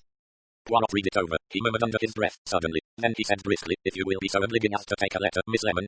The pencil hovered. Miss Lemon, her mind dwelling on the intricacies of the filing system, took down in rapid and correct shorthand. Dear Miss Marrowby, I have received no reply from you, but as I shall be in the neighbourhood of Charmans Green on Friday, I will call upon you on that day and discuss more fully the matter mentioned to me in your letter. Yours, etc. Type this letter, please, and if it is posted at once, it should get to Charmans Green tonight. On the following morning a letter in a black-edged envelope arrived by the second post. Dear sir, in reply to your letter my aunt, Miss Marrowby, passed away on the 26th, so the matter you speak of is no longer of importance. Yours truly, Mary de Lafontaine. Poirot smiled to himself. No longer of importance. That is what we shall see. En avanto Charmans Green. Rosebank was a house that seemed likely to live up to its name, which is more than can be said for most houses of its class and character. Hercule Poirot paused as he walked up the path to the front door and looked approvingly at the neatly planned beds on either side of him. Rose trees that promised a good harvest later in the year, and at present daffodils, early tulips, blue hyacinths. The last bed was partly edged with shells. Poirot murmured to himself, how does it go, the English rhyme the children sing? Mistress Mary, quite contrary. How does your garden grow? With cockle shells, and silver bells, and pretty maids all in a row. Not a row, perhaps, he considered, but here is at least one pretty maid to make the little rhyme come right. The front door had opened and a neat little maid in cap and apron was looking somewhat dubiously at the spectacle of a heavily moustached foreign gentleman talking aloud to himself in the front garden. She was, as Poirot had noted, a very pretty little maid, with round blue eyes and rosy cheeks. Poirot raised his hat with courtesy and addressed her. Pardon, but does a Miss Amelia Marrowby live here? The little maid gasped and her eyes grew rounder. Oh, sir, didn't you know? She's dead. Ever so sudden it was. Tuesday night. She hesitated, divided between two strong instincts. The first, distrust of a foreigner. The second, the pleasurable enjoyment of her class in dwelling on the subject of illness and death. You amaze me, said Hercule Poirot, not very truthfully. I have an appointment with the lady for today. However, I can perhaps see the other lady who lives here. The little maid seemed slightly doubtful. The mistress, well, you could see her, perhaps, but I don't know whether she'll be seeing anyone or not. She will see me, said Poirot, and handed her a card. The authority of his tone had its effect. The rosy-cheeked maid fell back and ushered Poirot into a sitting room on the right of the hall. Then, card in hand, she departed to summon her mistress. Hercule Poirot looked round him. The room was a perfectly conventional drawing room of meal-coloured paper with a frieze round the top, indeterminate crepons, rose-coloured cushions and curtains, a good many china knick-knacks and ornaments. There was nothing in the room that stood out, that announced a definite personality. Suddenly Poirot, who was very sensitive, felt eyes watching him. He wheeled round. A girl was standing in the entrance of the French window, a small, sallow girl, with very black hair and suspicious eyes. She came in, and as Poirot made a little bow she burst out abruptly. Why have you come? Poirot did not reply. He merely raised his eyebrows. You are not a lawyer, no. Her English was good, but not for a minute would anyone have taken her to be English. Why should I be a lawyer, mademoiselle? The girl stared at him sullenly. I thought you might be. I thought you had come perhaps to say that she did not know what she was doing. I have heard of such things, not due influence. That is what they call it. No, but that is not right. She wanted me to have the money, and I shall have it. If it is needful, I shall have a lawyer of my own. The money is mine. She wrote it down so, and so it shall be. She looked ugly, her chin thrust out, her eyes gleaming. The door opened and a tall woman entered and said, Katrina. The girl shrank, flushed, muttered something and went out through the window. Poirot turned to face the newcomer who had so effectually dealt with the situation by uttering a single word. There had been authority in her voice and contempt and a shade of well-read irony. He realized at once that this was the owner of the house, Mary de Lafontaine. Poirot, I wrote to you. You cannot have received my letter. Alas, I have been away from London. Oh, I see. That explains it. I must introduce myself. My name is de Lafontaine. This is my husband. Miss Harrowby was my aunt. Mr. de Lafontaine had entered so quietly that his arrival had passed unnoticed. He was a tall man with grizzled hair and an indeterminate manner. He had a nervous way of fingering his chin. He looked often towards his wife, and it was plain that he expected her to take the lead in any conversation. I must regret that I intrude in the midst of your bereavement, said Hercule Poirot. I quite realize that it is not your fault, said Mrs. de Lafontaine. My aunt died on Tuesday evening. It was quite unexpected. Most unexpected, said Mr. de Lafontaine. Draped low, his eyes watched the window where the foreign girl had disappeared. I apologize, said Hercule Poirot, and I withdraw. He moved a step towards the door. Half a sec, said Mr. de Lafontaine. You had an appointment with Aunt Amelia, you say? Parfaitement. Perhaps you will tell us about it, said his wife, if there is anything we can do. It was of a private nature, said Poirot. I'm a detective, he added simply. Mr. de Lafontaine knocked over a little china figure he was handling. His wife looked puzzled. A detective, and you had an appointment with Auntie, but how extraordinary. She stared at him. Can't you tell us a little more, Poirot? It seems quite fantastic. Poirot was silent for a moment. He chose his words with care. It is difficult for me, madam, to know what to do. Look here, said Mr. de Lafontaine. She didn't mention Russians, did she? Russians? Yes, you know Bolshes, Rebs, all that sort of thing. Don't be absurd, Henry, said his wife. Mr. de Lafontaine collapsed. Sorry, I just wondered. Mary de Lafontaine looked frankly at Poirot. Her eyes were very blue colour of forget-me-nots. If you can tell us anything, Poirot, I should be glad if you would do so. I can assure you that I have a reason for asking. Mr. de Lafontaine looked alarmed. Be careful, old girl, you know there may be nothing in it. Again his wife quelled him with a glance. Well, Poirot. Slowly, bravely, Hercule Poirot shook his head. He shook it with visible regret, but he shook it. At present, madam, he said, I fear I must say nothing. He bowed, picked up his hat and moved to the door. Mary de Lafontaine came with him into the hall. On the doorstep he paused and looked at her. You are fond of your garden, I think, madam. Yes, I spend a lot of time gardening. He moved his best compliments. He bowed once more and strode down to the gate. As he passed out of it and turned to the right he glanced back and registered two impressions, a sallow face watching him from the first-floor window and a man of erect and soldierly carriage pacing up and down on the opposite side of the street. Hercule Poirot nodded to himself. Definitivement, he said. There is a mouse in this hole. What move must the cat make now? His decision took him to the nearest post office. Here he put through a couple of telephone calls. The result seemed to be satisfactory. He bent his steps to Charman's Green Police Station, where he inquired for Inspector Sims. Inspector Sims was a big, burly man with a hearty manner. Poirot, he inquired. I thought so. I've just this minute had a telephone call through from the Chief Constable about you. He said you'd be dropping in. Come into my office. The door shut. The inspector waved Poirot to one chair, settled himself in another, and turned a gaze of acute inquiry upon his visitor. You're very quick onto the mark, Poirot. Come to see us about this Rosebank case almost before we know it is a case. What put you onto it? Poirot drew out the letter he had received and handed it to the inspector. The latter read it with some interest. Interesting, he said. The trouble is, it might mean so many things. Pity she couldn't have been a little more explicit. It would have helped us now. Or there might have been no need for help. You mean? She might have been alive. You go as far as that, do you? I'm not sure you're wrong. I pray of you, Inspector, recount to me the facts. I know nothing at all. That's easily done. Old lady was taken bad after dinner on Tuesday night. Very alarming. Convulsion spasms whatnot. They sent for the doctor. By the time he arrived she was dead. Idea was she'd died of a fit. Well, he didn't much like the look of things. He hemmed and hawed and put it with a bit of soft soda, but he made it clear that he couldn't give a death certificate. And as far as the family go, that's where the matter stands. They're awaiting the result of the post-mortem. We've got a bit further. The doctor gave us the tip right away and the police surgeon did the autopsy and the result is in no doubt whatever. The old lady died of a large dose of strychnine. Aha. That's right. Very nasty bit of work. Point is, who gave it to her? It must have been administered very shortly before death. First idea was it was given to her in her food at dinner, but, frankly, that seems to be a washout. Make an artichoke soup, served from a tureen, fish pie and apple tart. Miss Marrowby, Mr. de Lafontaine and Mrs. de Lafontaine. Miss Marrowby had a kind of nurse attendant, a half-Russian girl, but she didn't eat with the family. She had the remains as they came out from the dining room. Then a maid, but it was her night out. She left the soup on the stove and the fish pie in the oven, and the apple tart was cold. All three of them ate the same thing, and apart from that, I don't think you could get strychnine down anyone's throat that way. Stuff's as bitter as gall. The doctor told me you could taste it in a solution of 1 in 1,000, or something like that. Coffee? Coffee's more like it, but the old lady never took coffee. I see your point. Yes, it seems an insuperable difficulty. What did she drink at the meal? Water. Worse and worse. Bit of a teaser, isn't it? She had money, the old lady. Very well to do, I imagine. Of course, we haven't got exact details yet. The de Lafontaines are pretty badly off, from what I can make out. The old lady helped with the upkeep of the house. Poirot smiled a little. He said, so you suspect the de Lafontaines. Which of them? I don't exactly say I suspect either of them in particular, but there it is. They're her only near relations, and her death brings them a tidy sum of money, I've no doubt. We all know what human nature is. Sometimes inhumanized, that is very true, and there was nothing else the old lady ate or drank. Well, as a matter of fact, Royal, I felt that you had something, as you say, up your sleeve, soup, the fish pie, the apple tart to be ties. Now we come to the hub of the affair. I don't know about that, but as a matter of fact, the old girl took a cachet before meals. You know, not a pill or a tablet, one of those rice paper things with a powder inside, some perfectly harmless thing for the digestion. Admirable. Nothing is easier than to fill a cachet with strychnine and substitute it for one of the others. It slips down the throat with a drink of water and is not tasted. That's all right. The trouble is, the girl gave it to her. The Russian girl? Yes, Katrina Reger. She was a kind of lady help, nurse companion to Miss Marrowby. Fairly ordered about by her too, I gather. Fetch this, fetch that, fetch the other, rub my back, pour out my medicine, run round to the chemist, all that sort of business. You know how it is with these old women seeming to be kind, but what they need is a sort of black slave. Poirot smiled. And there you are, you see, continued Inspector Sims. It doesn't fit in what you might call nicely. Why should the girl poison her? Miss Marrowby dies and now the girl will be out of a job, and jobs aren't easy to find, she's not trained or anything. Still, suggested Poirot, if the box of cachets was left about, anyone in the house might have the opportunity. Naturally we're making inquiries queer-like, if you understand me. When the prescription was last made up, where it was usually kept, patience and a lot of spade work, that's what will do the trick in the end. And then there's Miss Marrowby's solicitor. I'm having an interview with him tomorrow, and the bank manager. There's a lot to be done still.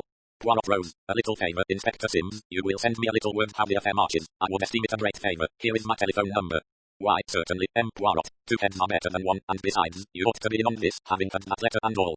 You are too amiable, Inspector. Politely, Poirot shook hands and took his leave. Roman 3. He was called to the telephone on the following afternoon. Is that Poirot? Inspector Sims here. Things are beginning to sit up and look pretty in the little matter you and I know of.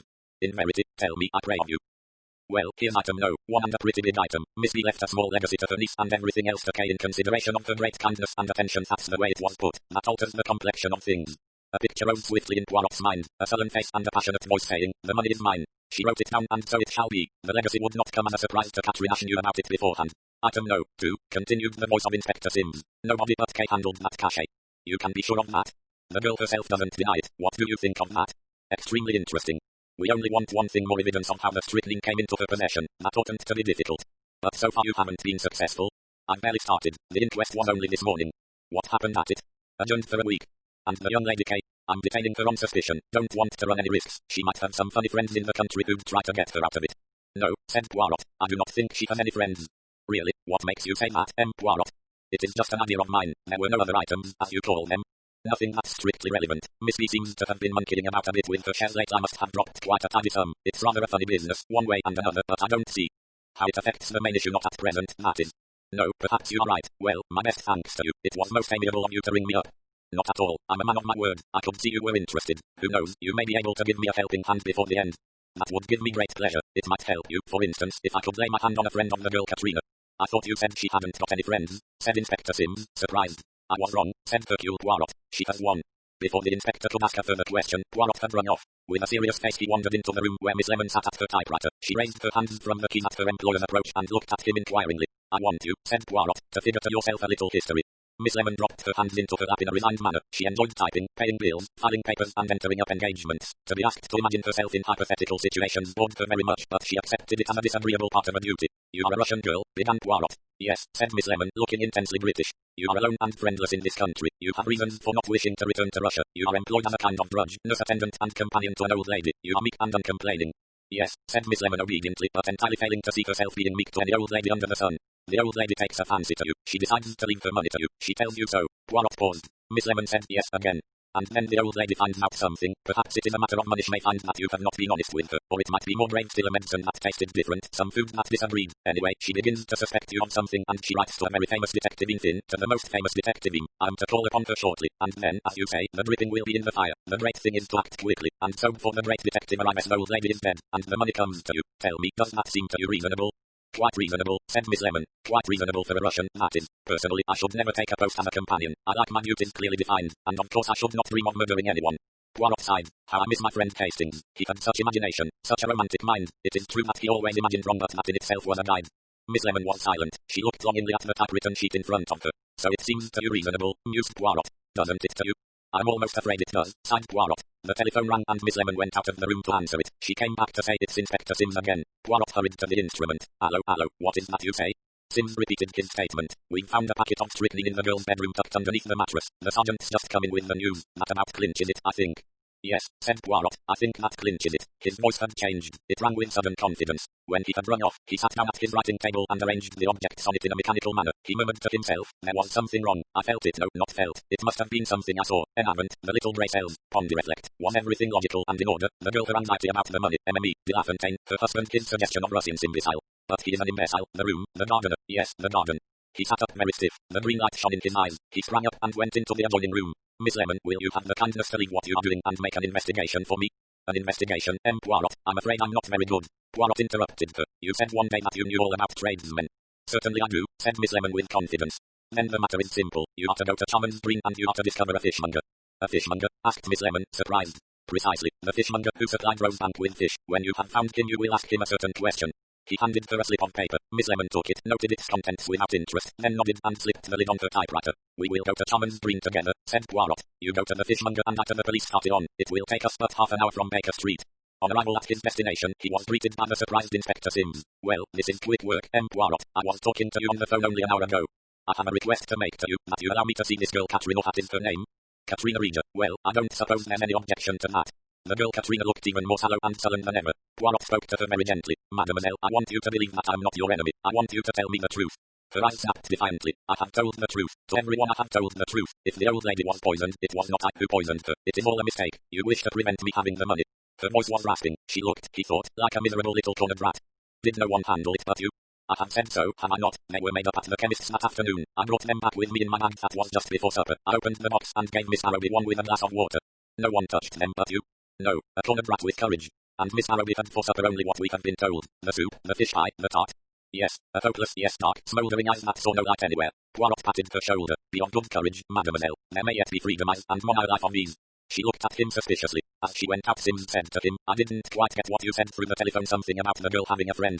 She has won, me, said Hercule Poirot, and had left the police station before the inspector could pull his wits together. Roman 4. At the Green Cat Rooms, Miss Lemon did not keep her employer waiting. She went straight to the point. The man's name is Rudge, in the High Street, and you were quite right, 12 and a half exactly. I've made a note of what he said. She handed it to him. It was a deep, rich sound like a purr of a cat. Hercule Poirot betook himself to Rosebank. As he stood in the front garden, the sun setting behind him, Mary de La Fontaine came out to him.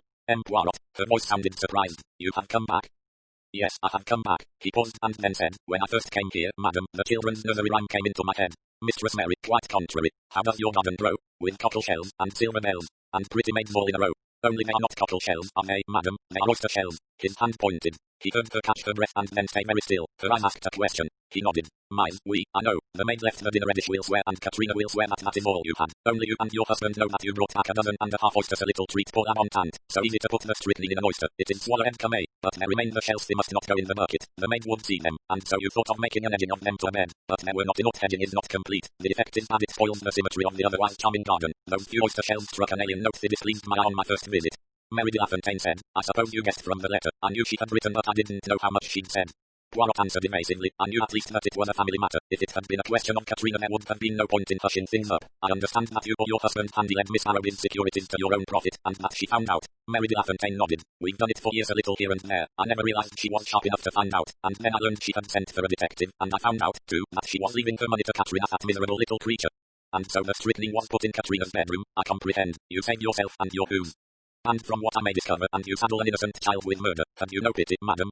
Mary Lafontaine shrugged her shoulders, and Lou Forget-Me-Not eyes looked into Poirot's. He remembered the perfection of her acting the first day he had come, and the bungling attempts of her husband. A woman above the average but inhuman. She said, pity, for that miserable intriguing little rat. Her contempt rang out. Hercule Poirot said slowly, I think, madam, that you have cared in your life for two things only. One is your husband. He saw her lips tremble. And the other is your garden.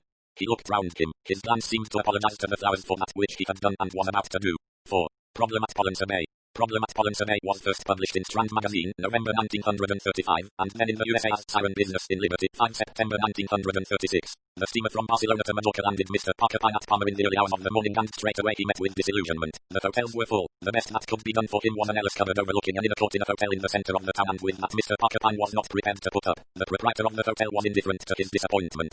What will you? He observed with a shrug. Palma was popular now. The exchange was favorable. Every owner of English, the Americans, they all came to Majorca in the winter. The whole place was crowded. It was doubtful if the English gentlemen would be able to get in anywhere except perhaps at Formentor, where the prices were so ruinous that even foreigners blenched at them. Mr. Porcupine partook of some coffee and a roll and went out to view the cathedral, but found himself in no mood for appreciating the beauties of architecture. He next had a conference with a friendly taxi driver in inadequate French interlarded with native Spanish, and they discussed the merits and possibilities of Sola, Alcubia, Pollensa and Formentor, where there were fine hotels but very expensive. Mr. Porcupine was goaded to inquire how expensive. They asked, said the taxi driver, an amount that it would be absurd and ridiculous to pay. Was it not well known that the English came here because prices were cheap and reasonable? Mr. Porcupine said that that was quite so, but all the same, what sums did they charge at Formentor? A price incredible. Perfectly, but what price exactly? The driver consented at last to reply in terms of figures. Fresh from the exactions of hotels in Jerusalem and Egypt, the figure did not stagger Mr. Porcupine unduly. A bargain was struck. Mr. Porcupine's suitcases were loaded on the taxi in a somewhat haphazard manner, and they started off to drive round the island, trying cheaper hostelries en route, but with the final objective of Formentor.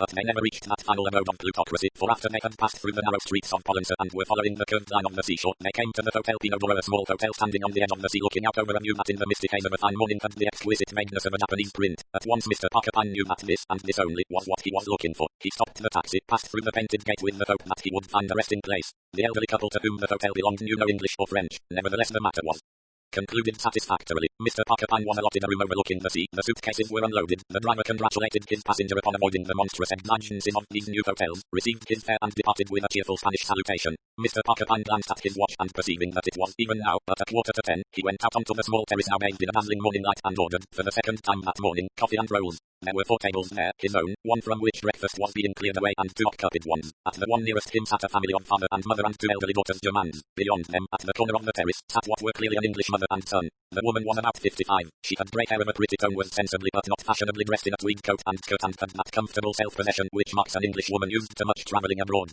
The young man who sat opposite her might have been 25, and he too was typical of his class and age. He was neither good-looking nor plain, tall nor short. He was clearly on the best of terms with his mother. They made little jokes dodged her, and he was assiduous in passing her things. As they talked, her eye met that of Mr. Porcupine. It passed over him with well-bred nonchalance, but he knew that he had been assimilated and labelled. He had been recognized as English, and doubtless, in due course, some pleasant non-committal remark would be addressed to him. Mr. Porcupine had no particular objection. His own countrymen and women abroad were inclined to bore him slightly, but he was quite willing to pass the time of day in an amiable manner. In a small hotel it caused constraint if one did not do so. This particular woman, he felt sure, had excellent hotel manners, as he put it. The English rose from his seat, made some laughing remark, and passed into the hotel. The woman took her letters and bag and settled herself in a chair facing the sea. She unfolded a copy of the Continental Daily Mail. Her back was to Mr. Porcupine. As he drank the last drop of his coffee, Mr. Porcupine glanced in her direction, and instantly he stiffened. He was alarmed for the peaceful continuance of his holiday. That back was horribly expressive. In his time he had classified many such backs. Its rigidity and tenseness of its point knew without seeing her face. He knew well enough that the eyes were bright with unshed tears, that the woman was keeping herself in hand by a rigid effort. Moving warily, like a much-hunted animal, Mr. Porcupine retreated into the hotel. Not half an hour before he had been invited to sign his name in the book lying on the desk. There it was, a neat signature, C. Porcupine, London. A few lines above, Mr. Porcupine noticed the entries. Mrs. Archester, Mr. Basil Chesterton Park, Devon. Seizing a pen, Mr. Porcupine wrote rapidly over his signature. It now read with difficulty, Christopher Pine. If Mrs. Archester was unhappy in Pollensa Bay, it was not going to be made easy for her to consult Mr. Porcupine. Already it had been a source of abiding wonder to that gentleman that so many people he had come across abroad should know his name and have noted his advertisements. In England many thousands of people read the Times every day and could have answered quite truthfully that they had never heard such a name in their lives. Abroad, he reflected, they read their newspapers more thoroughly. No item, not even the advertisement columns, escaped them. Already his holidays had been interrupted on several occasions. He had dealt with a whole series of problems from murder to attempted blackmail. He was determined in Majorca to have peace. He felt instinctively that a distressed mother might trouble that peace considerably. Mr. Porcupine settled down at the Pinodoro very happily. There was a larger hotel not far off, the Mariposa, where a good many English people stayed. There was also quite an artist colony living all around. You could walk along by the sea to the fishing village, where there was a cocktail bar where people met. There were a few shops. It was all very peaceful and pleasant. Girls strolled about in trousers with brightly coloured handkerchiefs tied round the upper halves of their bodies. Young men in berets with rather long hair held forth in Mac's bar on such subjects as plastic values and abstraction in art. On the day after Mr. Porcupine's arrival, Mrs. Chester made a few conventional remarks to him on the subject of the view and the likelihood of the weather keeping fine. She then chatted a little with the German lady about knitting, and had a few pleasant words about the sadness of the political situation with two Danish gentlemen who spent their time rising at dawn and walking for 11 hours. Mr. Porcupine found Basil Chester a most likable young man. He called Mr. Porcupine sir and listened most politely to anything the older man said. Sometimes the three English people had coffee together after dinner in the evening. After the third day, Basil left the party after 10 minutes or so, and Mr. Porcupine was left tete-a-tete with Mrs. Chester. They talked about flowers and the growing of them, of the lamentable state of the English pound and of how expensive France had become, and of the difficulty of getting good afternoon tea. Every evening when her son departed, Mr. Porcupine saw the quickly concealed tremor on her lips, but immediately she recovered and discussed pleasantly on the above-mentioned subjects. Little by little she began to talk of Basil, of how well he had done at school. He was in the first Roman 11, you know, of how everyone liked him, of how proud his father would have been of the boy that he lived, of how thankful she had been that Basil had never been wild. Of course I always urged him to be with young people, but he really seems to prefer being with me. She said it with a kind of nice modest pleasure in the fact. But for once Mr. Porcupine did not make the usual tactful response he could usually achieve so easily.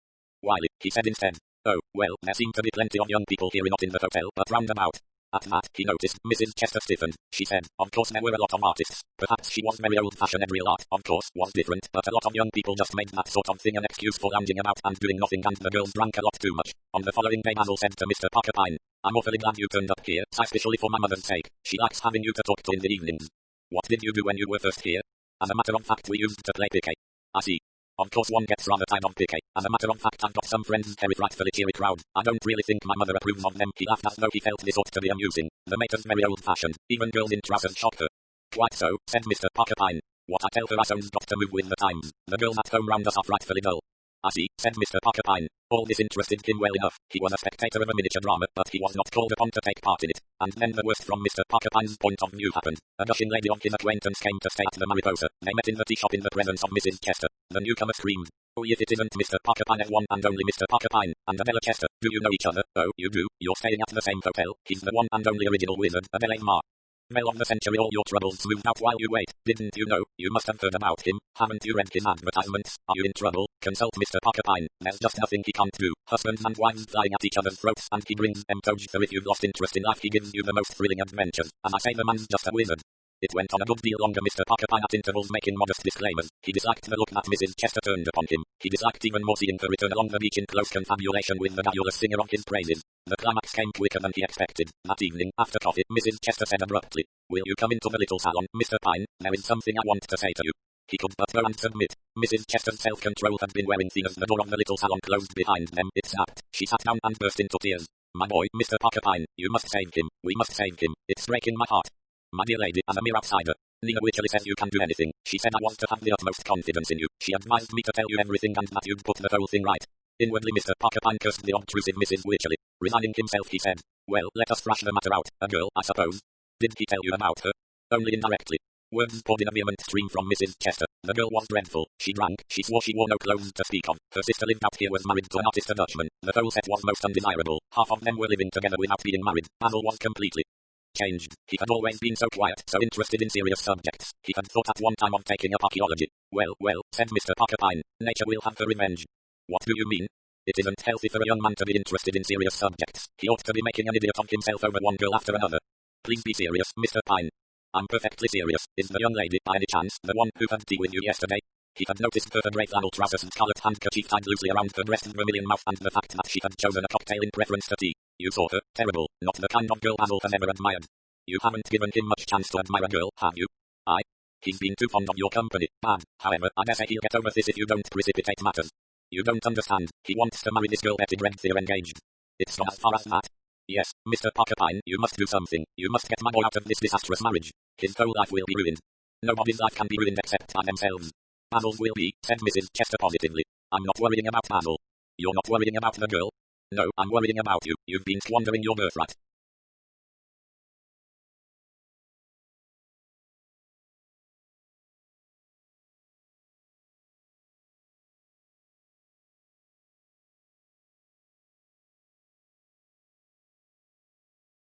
Mrs. Chester looked at him, slightly taken aback. What are the years from 20 to 40, fettered and bound by personal and emotional relationships? That's bound to be, that's living. But later there's a new stage. You can think, observe life, discover something about other people and the truth about yourself. Life becomes real significant. You see it as a whole. Not just one scene they've seen you as an actor are playing. No man or woman is actually himself or herself till after 45. That's when individuality has a chance.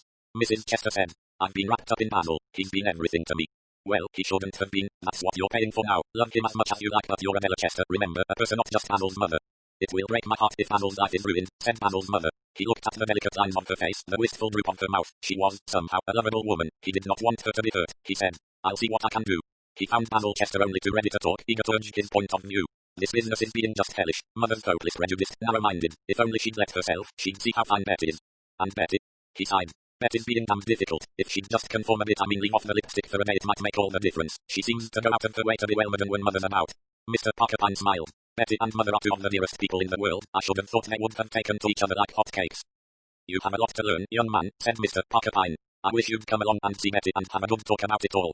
Mr. Porcupine accepted the invitation readily. Betty and her sister and her husband lived in a small dilapidated villa a little way back from the sea. Their life was of a refreshing simplicity. Their furniture comprised 3 chairs, a table and beds. There was a cupboard in the wall that held the bare requirements of cups and plates. Hans was an excitable young man with wild blonde hair that stood up all over his head. He spoke very odd English with incredible rapidity, walking up and down as he did so. Stella, his wife, was small and fair. Betty Gregg had red hair and freckles and a mischievous eye. She was, he noticed, not nearly so made up as she had been the previous day at the Pinot Doro. She gave him a cocktail and said with a twinkle, You're in on the big bust-up. Mr. Porcupine nodded. And whose side are you on, big boy? The young lover said, the disapproving dame. May I ask you a question? Certainly. Have you been very tactful over all this? Not at all, said Miss Gregg frankly, but the old cat put my back up. She glanced round to make sure that Basil was out of carshot. That woman just makes me feel mad. She's kept Basil tied to her apron strings all these years. That sort of thing makes a man look a fool. Basil isn't a fool really. Then she's so terribly pucker-sacked. That's not really such a bad thing. It's merely unfashionable just at present. Betty Gregg gave a sudden twinkle. You mean it's like putting Chippendale chairs in the attic in Victorian days? Later you get them down again and say, aren't they marvelous? Something of the kind. Betty Gregg considered. Perhaps you're right, I'll be honest. It was Basil who put my back up, being so anxious about what impression I'd make on his mother. It drove me to extremes. Even now I believe he might give me up if his mother worked on him good and hard. He might, said Mr. Porcupine, if she went about it the right way. Are you going to tell her the right way? She won't think of it herself, you know. She'll just go on disapproving and that won't do the trick. But if you prompted her, she bit her lip, raised frank blue eyes to his. I've heard about you, Mr. Porcupine. You're supposed to know something about human nature. Do you think Basil and I could make a go of it or not? I should like an answer to 3 questions. Suitability test. All right, go ahead. Do you sleep with your window open or shut? Open. I like lots of air. Do you and Basil enjoy the same kind of food? Yes. Do you like going to bed early or late? Really, under the rose, early. At 10:30 I yawn and I secretly feel rather hearty in the mornings, but of course I daren't admit it. You ought to suit each other very well, said Mr. Porcupine. Rather a superficial test. Not at all. I have known 7 marriages at least, entirely wrecked because the husband liked sitting up till midnight and the wife fell asleep at 9:30 and vice versa. It's a pity, said Betty, that everybody can't be happy. Basil and I and his mother giving us her blessing. Mr. Porcupine coughed. I think, he said, that could possibly be managed. She looked at him doubtfully. Now I wonder, she said, if you're double-crossing me. Mr. Porcupine's face told nothing. To Mrs. Chester he was soothing, but vague. An engagement was not marriage. He himself was going to Solar for a week. He suggested that her line of action should be non-committal. Let her appear to acquiesce. He spent a very enjoyable week at Solar. On his return he found that a totally unexpected development had arisen. As he entered the Pinot Doro the first thing he saw was Mrs. Chester and Betty Gregg having tea together. Basil was not there. Mrs. Chester looked haggard. Betty, too, was looking off colour. She was hardly made up at all, and her eyelids looked as though she had been crying. They greeted him in a friendly fashion, but neither of them mentioned Basil. Suddenly he heard the girl beside him drawing her breath sharply as though something had hurt her. Mr. Porcupine turned his head. Basil Chester was coming up the steps from the seafront. With him was a girl so exotically beautiful that it quite took your breath away. She was dark and her figure was marvelous. No one could fail to notice the fact, since she wore nothing but a single garment of pale blue CRPE. She was heavily made up with ochre powder and an orange-colored mouth, but the unguents only displayed her remarkable beauty in a more pronounced fashion. As for young Basil, he seemed unable to take his eyes from her face. You're very late, Basil, said his mother. You were to have taken Betty to Max. My fault, drawled the beautiful unknown. We just drifted. She turned to Basil. Angel, get me something with a kick in it. She tossed off her shoe and stretched out her manicured toenails, which were done emerald green to match her fingernails. She paid no attention to the 2 women, but she leaned a little towards Mr. Porcupine. Terrible island this, she said. I was just dying with boredom before I met Basil. He is rather a pet. Mr. Porcupine, Miss Ramona, said Mrs. Chester. The girl acknowledged the introduction with a lazy smile. I guess I'll call you Parker almost at once, she murmured. My name's Dolores. Basil returned with the drinks. Miss Ramona divided her conversation. What there was of it was mostly glances between Basil and Mr. Porcupine. Of the two women she took no notice whatever. Betty attempted once or twice to join in the conversation, but the other girl merely stared at her and yawned. Suddenly Dolores rose. Guess I'll be going along now. I'm at the other hotel. Anyone coming to see me home? Basil sprang up. I'll come with you. Mrs. Chester said. Basil, my dear. I'll be back presently, mother. Isn't he the mother's boy? Miss Ramona asked of the world at large. Just toots round after her, don't you? Basil flushed and looked awkward. Miss Ramona gave a nod in Mrs. Chester's direction, a dazzling smile to Mr. Porcupine, and she and Basil moved off together. After they had gone there was rather an awkward silence. Mr. Porcupine did not like to speak first.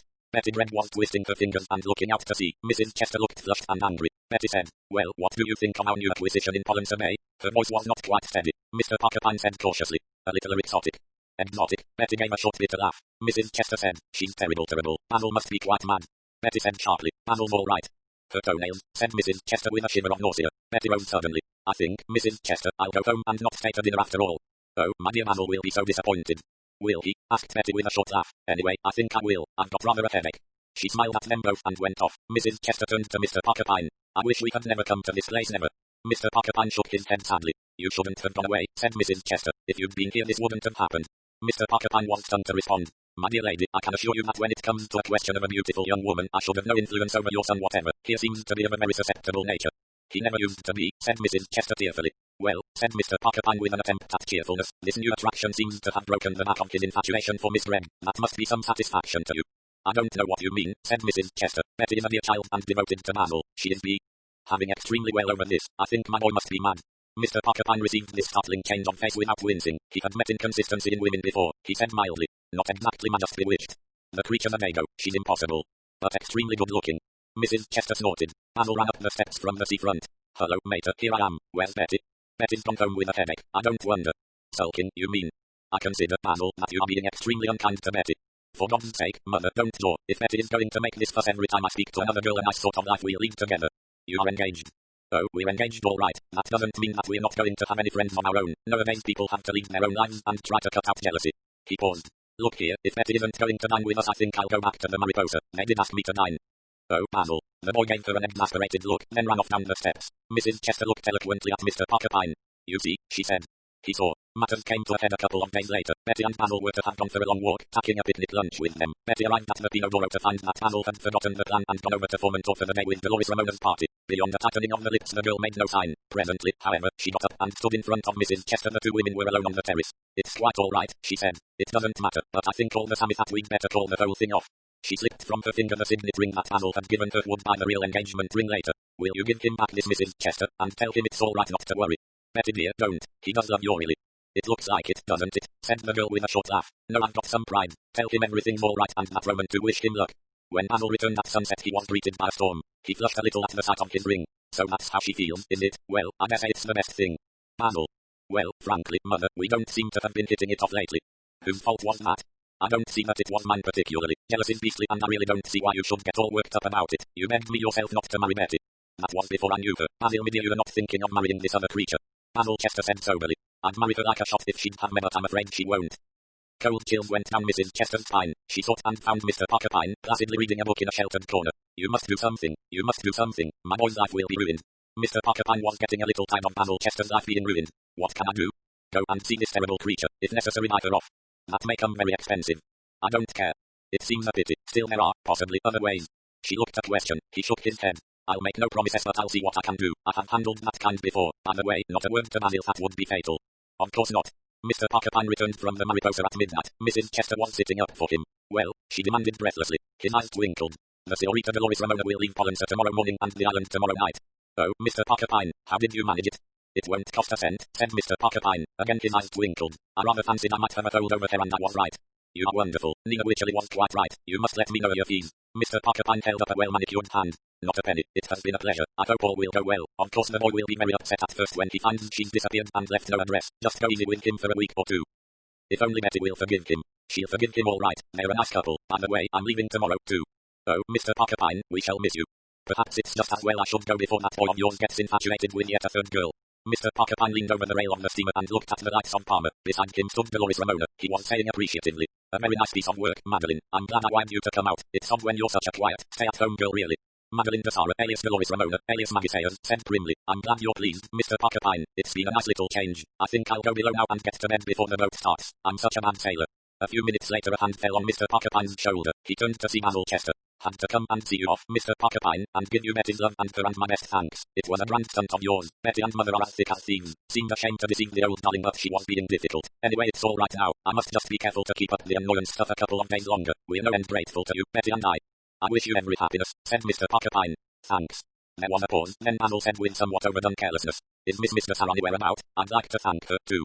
Mr. Porcupine shot a keen glance at him. He said, "I'm afraid Miss DeSara's gone to bed." "Oh, too bad. Well, perhaps I'll see her in London sometime. As a matter of fact, she is going to America on business for me almost at once." "Oh," Basil's tone was blank. "Well," he said, "I'll be getting along." Mr. Porcupine smiled. On his way to his cabin he tapped on the door of Madeline's. "How are you, my dear? All right. Our young friend has been along. The usual slight attack of Madeline it is. He'll get over it in a day or two, but you are rather distracting." 5. Yellow Iris. Yellow Iris was first published in The Strand, July 1937. Hercule Poirot stretched out his feet towards the electric radiator set in the wall. Its neat arrangement of red-hot bars pleased his orderly mind. A coal fire, he mused to himself, was always shapeless and haphazard. Never did it achieve the symmetry. The telephone bell rang. Poirot rose, glancing at his watch as he did so. The time was close on 11:30. He wondered who was ringing him up at this hour. It might, of course, be a wrong number. And it might, he murmured to himself with a whimsical smile, be a millionaire newspaper proprietor, found dead in the library of his country house, with a spotted orchid clasped in his left hand and a page torn from a cookbook pinned to his breast. Smiling at the pleasing conceit, he lifted the receiver. Immediately a voice spoke, a soft husky woman's voice with a kind of desperate urgency about it. "Is that Hercule Poirot? Is that Hercule Poirot?" Hercule Poirot speaks. Poirot, can you come at on seat once? I'm in great danger, I know it." Poirot said sharply. "Who are you? Where are you speaking from?" The voice came more faintly but with an even greater urgency. "At once. It's life or death. The job invested is, at once. Table with yellow irises." There was a pause, a queer kind of gasp, line went dead. Hercule Poirot hung up. His face was puzzled. He murmured between his teeth, "There is something here very curious." In the doorway of the job invested is, fat Luigi hurried forward. "You own a theatre, Poirot. You desire a table as—" "No, my good Luigi. I seek here for some friends. I will look round, perhaps they are not here yet. Let me see, that table there in the corner with the yellow iris. A little question by the way, if it is not indiscreet. On all the other tables there are tulips, pink tulips. We on that one table, do you have yellow irises?" Luigi shrugged his expressive shoulders. "A command, monsieur. A special order. Without doubt, the favourite flowers of one of the ladies. That table, it is the table of Mr. Barton Russell, an American immensely rich." "Aha, one must study the whims of the ladies, must one not, Luigi?" "Monsieur has said it," said Luigi. "I see at that table an acquaintance of mine. I must go and speak to him." Poirot skirted his way delicately round the dancing floor on which couples were revolving. The table in question was set for 6, but it had at the moment only one occupant, a young man who was thoughtfully, and it seemed pessimistically, drinking champagne. He was not at all the person that Poirot had expected to see. It seemed impossible to associate the idea of danger or melodrama with any party of which Tony Chapel was a member. Poirot paused delicately by the table. It is it not, my friend Anthony Chapel?" "Oh, that's wonderful, Poirot, the police hound," cried the young man. "Not Anthony, my dear fellow Tony. To friends." He drew out a chair. "Come, sit with me. Let us discuss of crime. Let us go further and drink to crime." He poured champagne into an empty glass. "But what are you doing in this haunt of song and dance and merriment, my dear Poirot? We have no bodies here, positively not a single body to offer you."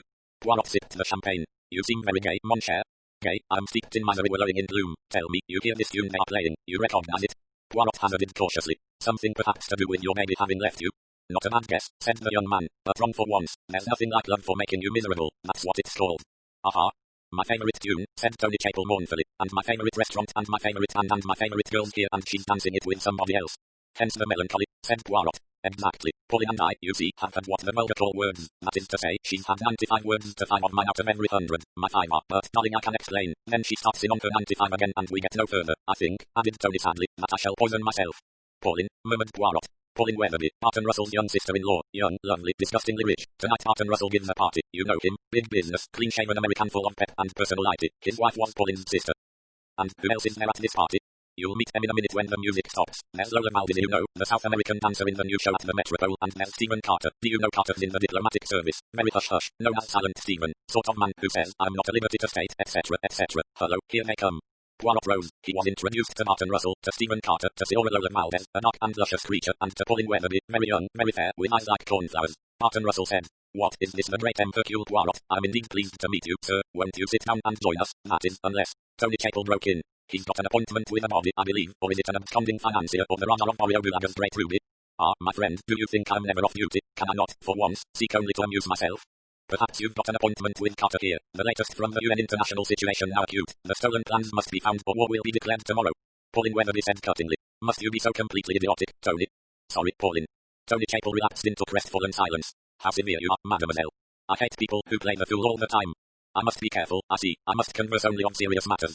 Oh, no, Poirot, I didn't mean you. She turned a smiling face to him and asked, are you really a kind of Sherlock Holmes and do wonderful deductions? Ah, the deductions they are not so easy in real life, but shall I try? Now then, I deduce that yellow irises are your favorite flowers.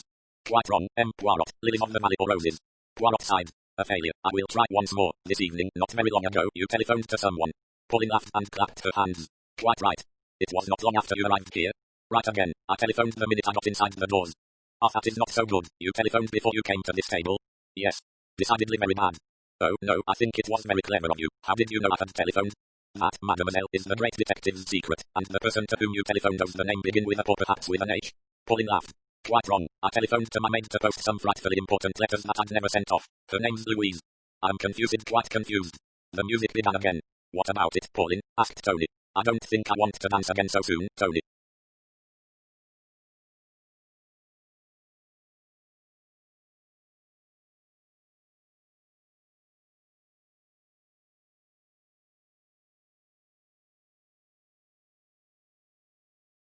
Isn't that too bad? Said Tony bitterly to the world at large. Poirot murmured to the South American girl on his other side. Signora, I would not dare to ask you to dance with me. I'm too much of the antique. Lola Valdez said. Ah, it is nonsense that you talk there. You are still young. Your hair, it is still black. Poirot winced slightly. Pauline, as your brother-in-law and your guardian, Barton Russell spoke heavily. I'm just going to force you onto the floor. This one's a waltz, and a waltz is about the only dance I really can do. Why, of course, Barton, we'll take the floor right away. Good girl, Pauline, that's swell of you. They went off together. Tony tipped back his chair. Then he looked at Stephen Carter. Talkative little fellow, aren't you, Carter? He remarked. Help to make a party go with your merry chatter, eh? What? Really, Chapel, I don't know what you mean. Oh, you don't you? Tony mimicked him. My dear fellow. Drink, man, drink, if you won't talk. No, thanks. Then I will. Stephen Carter shrugged his shoulders. Excuse me, must just speak to a fellow I know over there. Fellow I was with at Eton. Stephen Carter got up and walked to a table a few places away. Tony said gloomily. Somebody ought to drown old Etonians at birth. Hercule Poirot was still being gallant to the dark beauty beside him. He murmured. I wonder, may I ask, what are the favourite flowers of mademoiselle? Ah, now, why is it you want to know? Lola was harsh. Mademoiselle, if I send flowers to a lady, I'm particular that they should be flowers she likes. That is very charming of you, Poirot. I will tell you I adore the big dark red carnations and the dark red roses. Superb, superb. You do not, then, like yellow irises? Yellow flowers not they do not accord with my temperament. How wise. Tell me, mademoiselle, did you ring up a friend tonight, since you arrived here? I, ring up a friend? No, what a curious question. Ah, but I'm a very curious man. I'm sure you are. She rolled her dark eyes at him. A very dangerous man. No, not dangerous, say, a man who may be useful in danger, you understand? Lola giggled. She showed white even teeth. No, she laughed. You are dangerous. Hercule Poirot sighed. I see that you do not understand. All this is very strange. Tony came out of a fit of abstraction and said suddenly, Lola, what about a spot of swoop and dip? Come along. I will commise, since Poirot is not brave enough. Tony put an arm round her and remarked over his shoulder to Poirot as they glided off. You can meditate on crime yet to come, old boy. Poirot said, it is profound what you say there. Yes, it is profound. He sat meditatively for a minute or two, then he raised a finger. Luigi came promptly, his wide Italian face wreathed in smiles. Mon via, said Poirot, I need some information. Always at your service, monsieur. I desire to know how many of these people at this table here have used the telephone tonight. I can tell you, monsieur. The young lady, the one in white, she telephoned at once when she got here. Then she went to leave her cloak, and while she was doing that the other lady came out of the cloakroom and went into the telephone box. So the Signora did telephone. Was that before she came into the restaurant? Yes, monsieur. Anyone else? No, monsieur. All this, Luigi, gives me curiously to think. Indeed, monsieur. Yes, I think, Luigi, that tonight of all nights, I must have my wits about me. Something is going to happen, Luigi, and I'm not at all sure what it is. Anything I can do, monsieur. Poirot made a sign. Luigi slipped discreetly away. Stephen Carter was returning to the table. We are still deserted, Mr. Carter, said Poirot. Oh, but what, said the other. You know Mr. Barton Russell well? Yes, known him a good while. His sister-in-law, little Miss Weatherby, is very charming. Yes, pretty girl. You know her well, too? Quite. Oh, quite, said Poirot. Carter stared at him. The music stopped and the others returned. Barton Russell said to a waiter, another bottle of champagne quickly. Then he raised his glass. See here, folks, I'm going to ask you to drink a toast. To tell you the truth, there's an idea back of this little party tonight. As you know, I'd ordered a table for 6. There were only 5 of us. That gave us an empty place. Then, by a very strange coincidence, Hercule Poirot happened to pass by and I asked him to join our party. You don't know yet what an apt coincidence that was. You see, that empty seat tonight represents Saladin's lady in whose memory this party is being given. This party, ladies and gentlemen, is being held in memory of my dear wife Iris, who died exactly 4 years ago on this very date. There was a startled movement round the table. Barton Russell, his face quietly impassive, raised his glass. I'll ask you to drink to her memory, Iris. Iris, said Poirot sharply. He looked at the flowers. Barton Russell caught his glance and gently nodded his head. There were little murmurs round the table. Iris, Iris. Everyone looked startled and uncomfortable. Barton Russell went on, speaking with his slow monotonous American intonation, each word coming out weightily. It may seem odd to you all that I should celebrate the anniversary of a death in this way by a supper party in a fashionable restaurant, but I have a reason. I have a reason. For M. Poirot's benefit, I'll explain.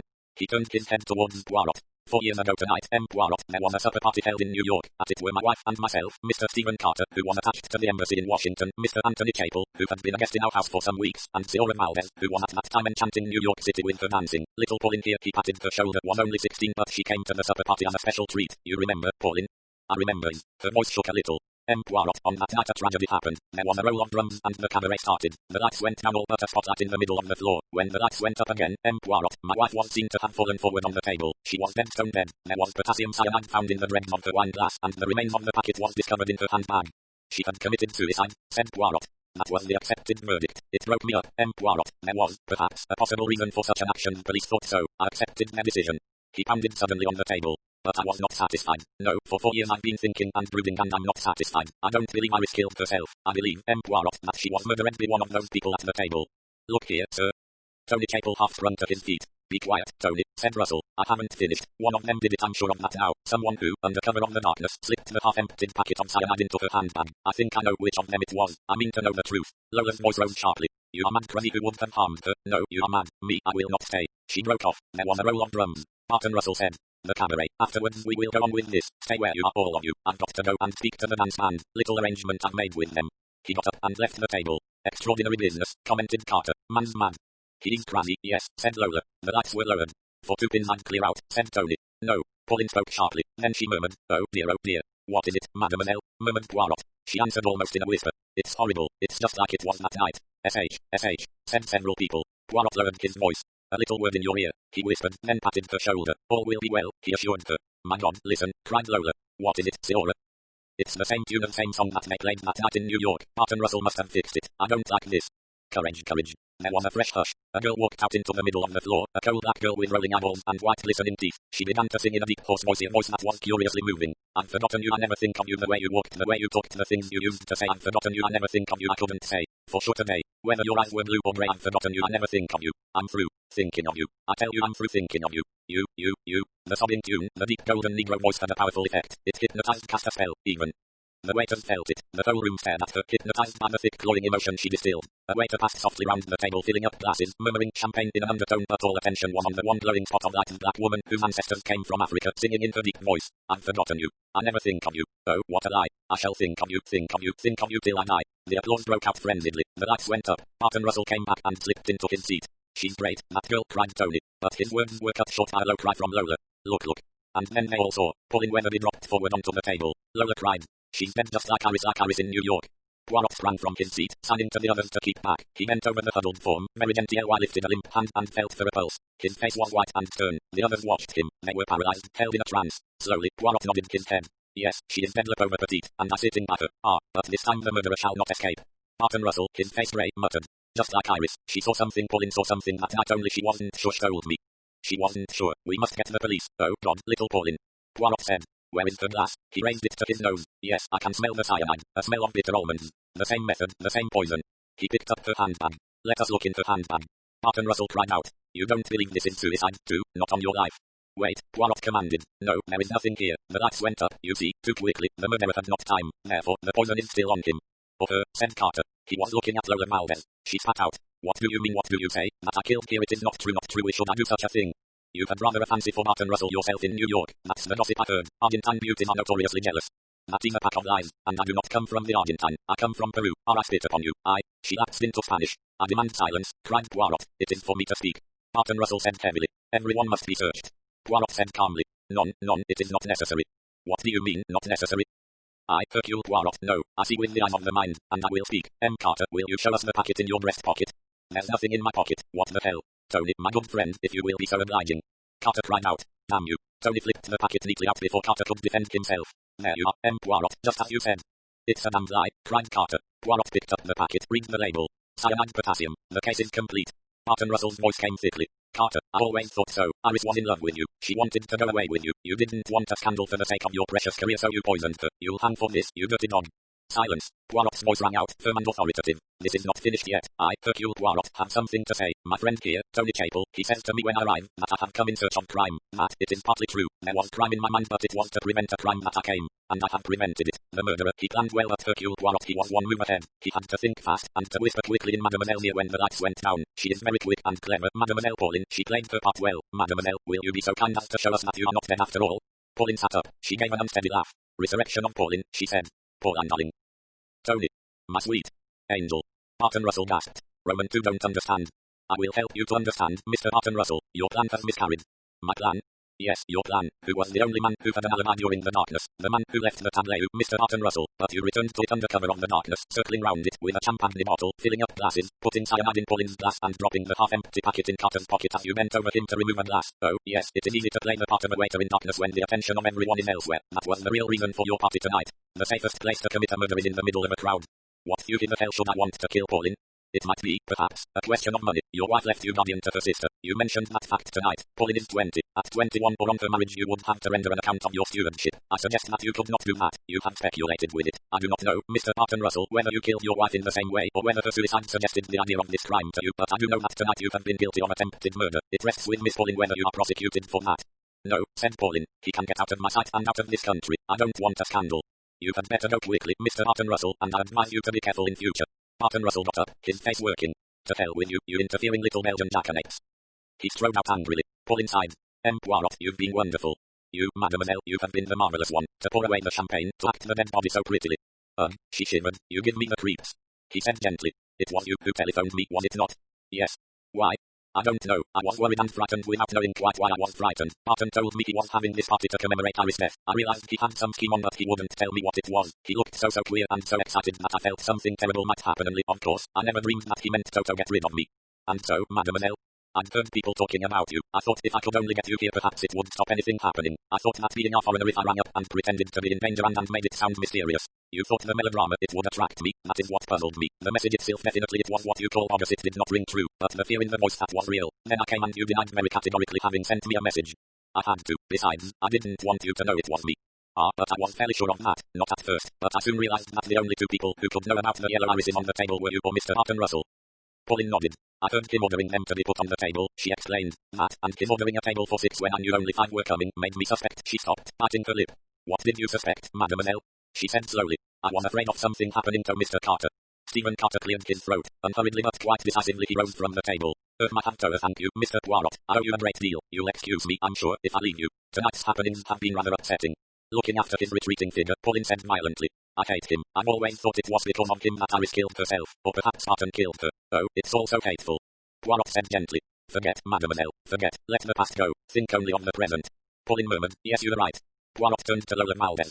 Seora, as the evening advances I become more brave. If you would dance with me now. Oh, yes, indeed. You are a cat's whiskers, Poirot. I insist on dancing with you. You are too kind, Seora. Tony and Pauline were left. They leant towards each other across the table. Darling Pauline. Oh, Tony, I've been such a nasty, spiteful, spitfiring little cat to you all day. Can you ever forgive me? Angel, this is our tune again. Let's dance.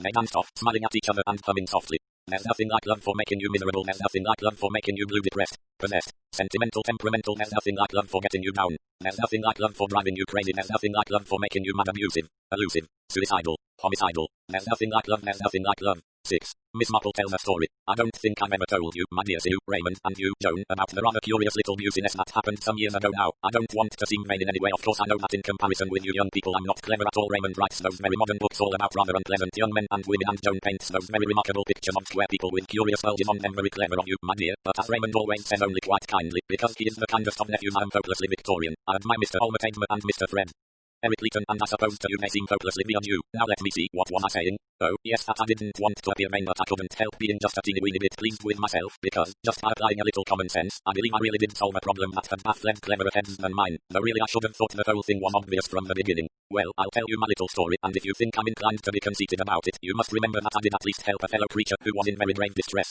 The first I knew of this business was one evening about 9 o'clock when you remember Gwen, my little maid with red hair. Well, Gwen came in and told me that Mr. Petherick and a gentleman had called to see me. Gwen had shown them into the drawing room quite rightly. I was sitting in the dining room because in early spring I think it is so wasteful to have 2 fires going. I directed Gwen to bring in the cherry brandy and some glasses, and I hurried into the drawing room. I don't know whether you remember Mr. Petherick. He died 2 years ago, but he had been a friend of mine for many years as well as attending to all my legal business. A very shrewd man and a really clever solicitor. His son does my business for me, a very nice lad and very up to date, but somehow I don't feel quite the confidence I had with Mr. Petherick. I explained to Mr. Petherick about the files, and he said at once that he and his friend would come into the dining room, and then he introduced his friend, Mr. Rhodes. He was a youngish man of much over 40, and I saw at once there was something very wrong. His manner was most peculiar. One might have called it rude if one hadn't realized that the poor fellow was suffering from strain. When we were settled in the dining room and Gwen had brought the cherry brandy, Mr. Petherick explained the reason for his visit. Miss Marple, he said, you must forgive an old friend for taking a liberty. What I have come here for is a consultation.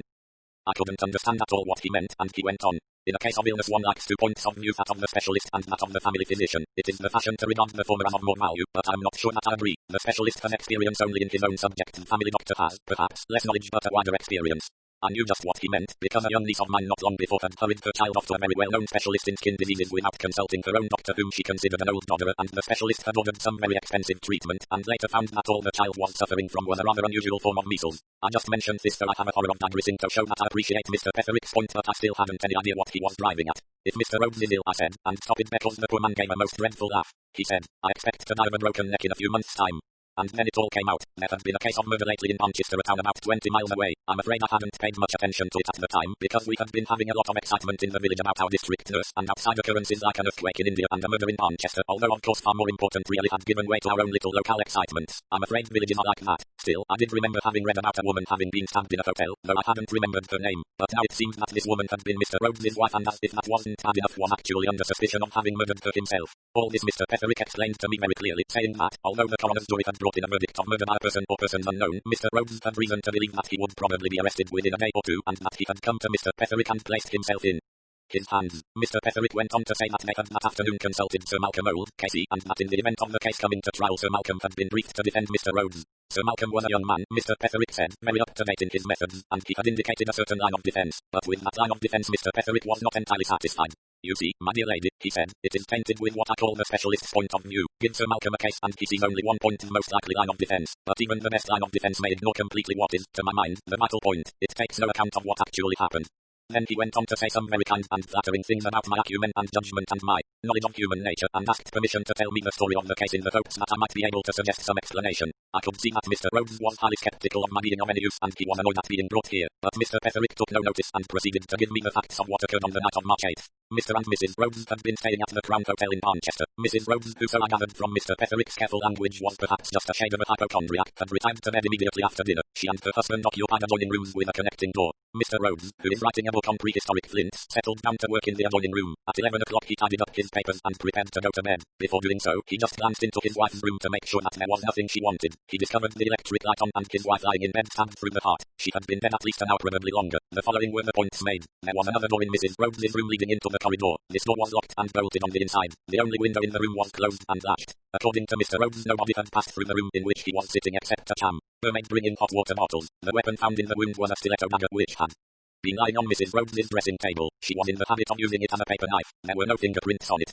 The situation boiled down to this: no one but Mr. Rhodes and the chambermaid had entered the victim's room. I inquired about the chambermaid. That was our first line of enquiry, said Mr. Petherick. Mary Hill is a local woman. She had been chambermaid at the Crown for 10 years. There seems absolutely no reason why she should commit a sudden assault on a guest. She is, in any case, extraordinarily stupid, almost half-witted. Her story has never varied. She brought Mrs. Rhodes her hot water bottle and says the lady was drowsy, just dropping off to sleep. Frankly, I cannot believe, and I am sure no jury would believe, that she committed the crime.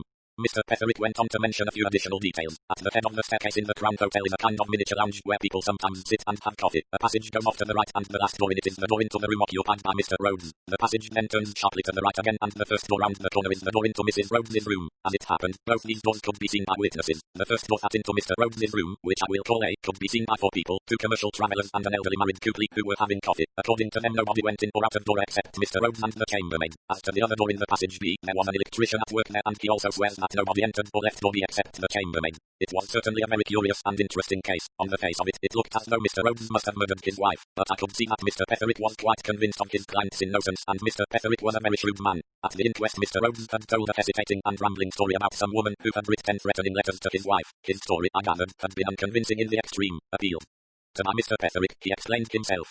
Frankly, he said, I never believed it. I thought Amy had made most of it up.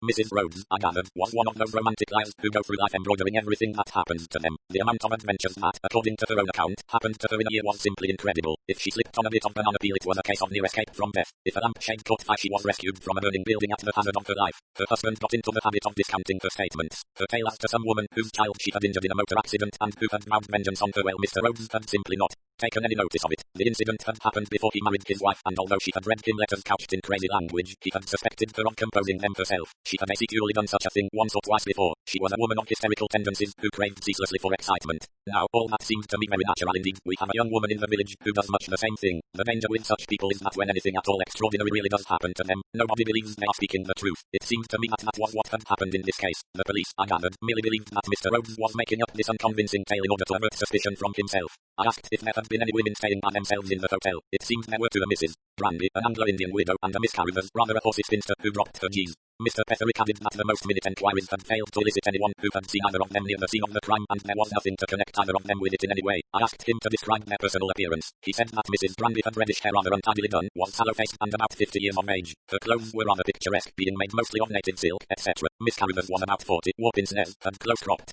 hair like a man, and wore mannish coats and skirts. Dear me, I said, that makes it very difficult. Mr. Petherick looked enquiringly at me, but I didn't want to say any more just then, so I asked what Sir Malcolm Old had said. Sir Malcolm was confident of being able to call conflicting medical testimony and to suggest some way of getting over the fingerprint difficulty. I asked Mr. Rhodes what he thought, and he said all doctors were fools, but he himself couldn't really believe that his wife had killed herself. She wasn't that kind of woman, he said simply, and I believed him. Hysterical people don't usually commit suicide. I thought a minute, and then I asked if the door from Mrs. Rhodes's room led straight into the corridor. Mr. Rhodes said no, there was a little hallway with a bathroom and lavatory. It was the door from the bedroom to the hallway that was locked and bolted on the inside. In that case, I said, the whole thing seems remarkably simple. And really, you know, it did. The simplest thing in the world, and yet no one seems to have seen it that way. Both Mr. Petherick and Mr. Rhodes were staring at me so that I felt quite embarrassed. Perhaps, said Mr. Rhodes, Miss Marple hasn't quite appreciated the difficulties. Yes, I said, I think I have. There are four possibilities. Either Mrs. Rhodes was killed by her husband, or by the chambermaid, or she committed suicide, or she was killed by an outsider whom nobody saw enter or leave. And that's impossible. Mr. Rhodes broke in. Nobody could come in or go out through my room without my seeing them, and even if anyone did manage to come in through my wife's room without the electrician seeing them, how the devil could they get out again leaving the door locked and bolted on the inside? Mr. Petherick looked at me and said, well, Miss Marple, in an encouraging manner.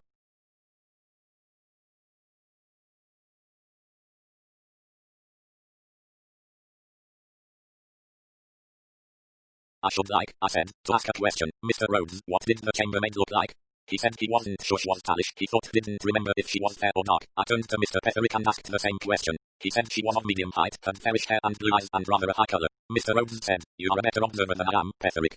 I ventured to disagree. I then asked Mr. Rhodes if he could describe the maid in my house. Neither he nor Mr. Petherick could do so. Don't you see what that means? I said. You both came here full of your own affairs, and the person who let you in was only a parlour maid. The same applies to Mr. Rhodes at the hotel. He saw her uniform and her apron. He was engrossed by his work. But Mr. Petherick has interviewed the same woman in a different capacity. He has looked at her as a person. That's what the woman who did the murder counted upon. As they still didn't see, I had to explain. I think, I said, that this is how it went. The chambermaid came in by door A, passed through Mr. Rhodes's room into Mrs. Rhodes's room with the hot water bottle, and went out through the hallway into passage B. So I will call our murderess came in by door B into the little hallway, concealed herself in a certain apartment, and waited until the chambermaid had passed out. Then she entered Mrs. Rhodes's room, took the stiletto from the dressing table. She had doubtless explored the room earlier in the day, went up to the bed, stabbed the dozing woman, wiped the handle of the stiletto, locked and bolted the door by which she had entered, and then passed out through the room where Mr. Rhodes was working. Mr. Rhodes cried out, but I should have seen her. The electrician would have seen her go in. No, I said, that's where you're wrong. You wouldn't see her not if she were dressed as a chambermaid. I let it sink in, then I went on. You were engrossed in your work. Out of the tail of your eye you saw a chambermaid come in, go into your wife's room, come back and go out. It was the same dress but not the same woman. That's what the people have in coffees. Our chambermaid go in and a chambermaid come out. The electrician did the same. I dare say if a chambermaid were very pretty, a gentleman might notice her face, human nature being what it is, but if she were just an ordinary middle-aged woman, well, it would be the chambermaid's dress you would see, not the woman herself. Mr. Rhodes cried. Who was she? Well, I said, that is going to be a little difficult. It must be either Mrs. Brandy or Miss Carruthers. Mrs. Brandy sounds as though she might wear a wig normally so she could wear her own hair as a chambermaid. On the other hand, Miss Carruthers with her close-cropped mannish head might easily put on a wig to play her part. I dare say you will find out easily enough which of them it is. Personally, I incline myself to think it will be Miss Carruthers. and really, my dears, that is the end of the story. Carruthers was a false name, but she was the woman all right. There was insanity in her family. Mrs. Rhodes, who was a most reckless and dangerous driver, had run over the little girl, and it had driven the poor woman off her head. She concealed her madness very cunningly except for writing distinctly insane letters to her intended victim. She had been following her about for some time, and she laid her plans very cleverly. The false hair and maid's dress she posted in a parcel first thing the next morning. When taxed with the truth she broke down and confessed at once. The poor thing is in Broadmoor now, completely unbalanced of course, but a very cleverly planned crime. Mr. Petherick came to me afterwards and brought me a very nice letter from Mr. Rhodes. Really, it made me blush. Then my old friend said to me, just one thing, did you think it was more likely to be Carruthers than Brandy? You'd never see either of them. Well, I said, it was the genes. You said she dropped her genes. Now, that's done by a lot of hunting people in books, but I don't know many people who do it in reality, and certainly no one under 60. You said this woman was 40. Those dropped genes sounded to me like a woman who was playing a part and overdoing it.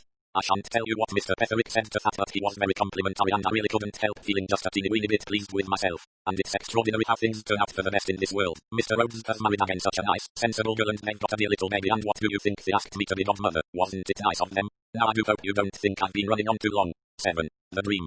The Dream was first published in the USA in the Saturday Evening Post, 23 October 1937, then in the Strand, February 1938. Hercule Poirot gave the house a steady appraising glance. His eyes wandered a moment to its surroundings, the shops, the big factory building on the right, the blocks of cheap mansion flats opposite. Then once more his eyes returned to Northway House, relic of an earlier age of space and leisure, when green fields had surrounded its well-bred arrogance. Now it was an anachronism, submerged and forgotten in the hectic sea of modern London, and not one man in 50 could have told you where it stood. Furthermore, very few people could have told you to whom it belonged, though its owner's name would have been recognized as one of the world's richest men. But money can quench publicity as well as flaunt it. Benedict Farley, that eccentric millionaire, chose not to advertise his choice of residence. He himself was rarely seen, seldom making a public appearance. From time to time, he appeared at board meetings, his lean figure, peaked nose, and rasping voice easily dominating the assembled directors. Apart from that, he was just a well-known figure of legend. There were his strange meannesses, his incredibly generosities, as well as more personal details. His famous patchwork dressing gown, now reputed to be 28 years old, his invariable diet of cabbage soup and caviar, his hatred of cats. All these things the public knew. Hercule Poirot knew them also. It was all he did know of the man he was about to visit. The letter which was in his coat pocket told him little more. After surveying this melancholy and macabre passage for a minute or two in silence, he walked up the steps to the front door and pressed the bell, glancing as he did so at the neat wristwatch which had at last replaced an old favourite, a large turnip-faced watch of earlier days. Yes, it was exactly 9:30. As ever, Hercule Poirot was exact to the minute. The door opened after just the right interval. A perfect specimen of the genus butler stood outlined against the lighted hall. Mr. Benedict Farley, asked Hercule Poirot. The impersonal glance surveyed him from head to foot, inoffensively but effectively. En brunette en detail, thought Hercule Poirot to himself with appreciation. You have an appointment, sir? Asked the suave voice. Yes. Your name, sir? Monsieur Hercule Poirot. The butler bowed and drew back. Hercule Poirot entered the house. The butler closed the door behind him. But there was yet one more formality before the deft hands took hat and stick from the visitor. You will excuse me, sir, I was to ask for a letter. With deliberation, Poirot took from his pocket the folded letter and handed it to the butler. The latter gave it a mere glance, then returned it with a bow. Hercule Poirot returned it to his pocket. Its contents were simple. Northway House, W.8. M. Hercule Poirot. Dear sir, Mr. Benedict Farley would like to have the benefit of your advice. If convenient to yourself, he would be glad if you would call upon him at the above address at 9:30 tomorrow Thursday evening. Yours truly, Hugo Cornworthy, Secretary. P.S. Please bring this letter with you. Deftly the butler relieved Poirot of hat, stick and overcoat. He said, will you please come up to Mr. Cornworthy's room? He led the way up the broad staircase. Poirot followed him, looking with appreciation at such objects not as were of an opulent and florid nature. His taste in art was always somewhat bourgeois. On the first floor the butler knocked on a door. Hercule Poirot's eyebrows rose very slightly. It was the first jarring note, for the best butlers do not knock at doors, and yet indubitably this was a first-class butler. It was, so to speak, the first intimation of contact with the eccentricity of a millionaire. A voice from within called out something. The butler threw open the door. He announced, and again Poirot sensed the deliberate departure from orthodoxy. The gentleman you are expecting, sir. Poirot passed into the room. It was a fair-sized room, very plainly furnished in a workmanlike fashion. Filing cabinets, books of reference, a couple of easy chairs, and a large and imposing desk covered with neatly docketed papers. The corners of the room were dim, for the only light came from a big green-shaded reading lamp which stood on a small table by the arm of one of the easy chairs. It was placed so as to cast its full light on anyone approaching from the door. Hercule Poirot blinked a little, realized in that the lamp bulb was at least 150 watts. In the armchair sat a thin figure in a patchwork dressing gown, Benedict Farley. His head was stuck forward in a characteristic attitude, his beaked nose projecting like that of a bird. A crest of white hair like that of a cockatoo rose above his forehead. His eyes glittered behind thick lenses as he peered suspiciously at his visitor. Hey, he said at last, and his voice was shrill and harsh, with a rasping note in it. So you're Hercule Poirot, hey? At your service, said Poirot politely and bowed, one hand on the back of the chair. Sit down, said the old man testily. Hercule Poirot sat down in the full glare of the lamp. From behind it the old man seemed to be studying him attentively. How do I know you're Hercule Poirot? He demanded fretfully. Tell me, Fatty. Once more Poirot drew the letter from his pocket and handed it to Farley. Yes, admitted the millionaire grudgingly. That's it. That's what I got Cornworthy to write. He folded it up and tossed it back. So you're the fellow, are you? With a little wave of his hand Poirot said. I assure you there is no deception. Benedict Farley chuckled suddenly. That's what the conjurer says before he takes the goldfish out of the hat, saying that is part of the trick, you know. Poirot did not reply. Farley said suddenly. Think I'm a suspicious old man, hey? So I am. Don't trust anybody. That's my motto. Can't trust anybody when you're rich. No, it doesn't do. You wished, Poirot hinted gently, to consult me. The old man nodded. Go to the expert and don't count the cost. You'll notice, Poirot, I haven't asked you your fee. I'm not going to. Send me in the bill later. I shan't cut up rough over it. Damn fools at the very thought they could charge me 2 and 9 for eggs when 2 and 7's the market price. A lot of swindlers. I won't be swindled. But the man at the top's different. He's worth the money. I'm at the top myself, I know. Hercule Poirot made no reply. He listened attentively, his head poised a little on one side. Behind his impassive exterior he was conscious of a feeling of disappointment. He could not exactly put his finger on it. So far Benedict Farley had run true to type, that is, he had conformed to the popular idea of himself, and yet Poirot was disappointed. The man, he said disgustedly to himself, is a mountebank, nothing but a mountebank. He had known other millionaires, eccentric men too, but in nearly every case he had been conscious of a certain force, an inner energy that had commanded his respect. If they had worn a patchwork dressing gown, it would have been because they liked wearing such a dressing gown, but the dressing gown of Benedict Farley, or so it seemed to Poirot, was essentially a stage property, and the man himself was essentially staged. Every word he spoke was uttered, so Poirot felt assured, sheerly for effect. He repeated again unemotionally, you wished to consult me, Mr. Farley. Abruptly the millionaire's manner changed. He leaned forward, his voice dropped to a croak. Yes, I want to hear what you've got to say, what you think. Go to the top. That's my way. The best doctor, best detective mates between the two of them. As yet, monsieur, I do not understand. Naturally, snapped Farley, I haven't begun to tell you. He leaned forward once more and shot out an abrupt question. What do you know, Poirot, about dreams? The little man's eyebrows rose. Whatever he had expected, it was not this. For that, Farley, I should recommend Napoleon's Book of Dreams to the latest practicing psychologist from Harley Street. Benedict Farley said soberly, I've tried both. There was a pause, then the millionaire spoke, at first almost in a whisper, then with a voice growing higher and higher. It's the same dream night after night, and I'm afraid, I tell you I'm afraid, it's always the same. I'm sitting in my room next door to this, sitting at my desk writing, there's a clock there and I glance at it and see the time exactly 28 minutes past 3, always the same time, you understand. And when I see the time, Poirot, I know I've got to do it. I don't want to do it alone doing it, but I've got to. His voice had risen shrilly. Unperturbed, Poirot said, and what is it that you have to do? At 28 minutes past 3, Benedict Farley said hoarsely, I open the second drawer down on the right of my desk, take out the revolver that I keep there, load it and walk over to the window, and then, yes. Benedict Farley said in a whisper. Then I shoot myself. There was silence. Then Poirot said, that is your dream? Yes. The same every night? Yes. What happens after you shoot yourself? I wake up. Poirot nodded his head slowly and thoughtfully. As a matter of interest, do you keep a revolver in that particular drawer? Yes. Why? I have always done so. It is as well to be prepared. Prepared for what? Farley said irritably, a man in my position has to be on his guard. All rich men have enemies. Poirot did not pursue the subject. He remained silent for a moment or two, then he said, why exactly did you send for me? I will tell you. First of all I consulted a doctor, 3 doctors to be exact. Yes. The first told me it was all a question of diet. He was an elderly man. The second was a young man of the modern school. He assured me that it all hinged on a certain event that took place in infancy at that particular time of day 328. I'm so determined, he says, not to remember the event, that I symbolize it by destroying myself. That is his explanation. And the third doctor, asked Poirot. Benedict Farley's voice rose in shrill anger. He's a young man too. He has a preposterous theory. He asserts that I, myself, am tired of life, that my life is so unbearable to me that I deliberately want to end it. But since to acknowledge that fact would be to acknowledge that essentially I'm a failure, I refuse in my waking moments to face the truth. But when I'm asleep, all inhibitions are removed, and I proceed to do that which I really wish to do. I put an end to myself. His view is that you really wish, unknown to yourself, to commit suicide, said Poirot. Benedict Farley cried shrilly. And that's impossible, impossible. I'm perfectly happy. I've got everything I want, everything money can buy. It's fantastic and unbelievable even to suggest a thing like that. Poirot looked at him with interest. Perhaps something in the shaking hands, the trembling shrillness of the voice, warned him that the denial was too vehement, that its very insistence was in itself suspect. He contented himself with saying, and where do I come in, monsieur? Benedict Farley calmed down suddenly. He tapped with an emphatic finger on the table beside him. There's another possibility, and if it's right, you're the man to know about it. You're famous, you've had hundreds of fantastic, improbable cases. You'd know if anyone does. Know what? Farley's voice dropped to a whisper. Supposing someone wants to kill me, could they do it this way? Could they make me dream that dream night after night? Hypnotism, you mean? Yes. Hercule Poirot considered the question. It would be possible, I suppose, he said at last. It is more a question for a doctor. You don't know of such a case in your experience? Not precisely on those lines, no. You see what I'm driving at? I'm made to dream the same dream, night after night, and then on day the suggestion is too much for me and I act upon it. I do what I've dreamed of so often, kill myself. Slowly Hercule Poirot shook his head.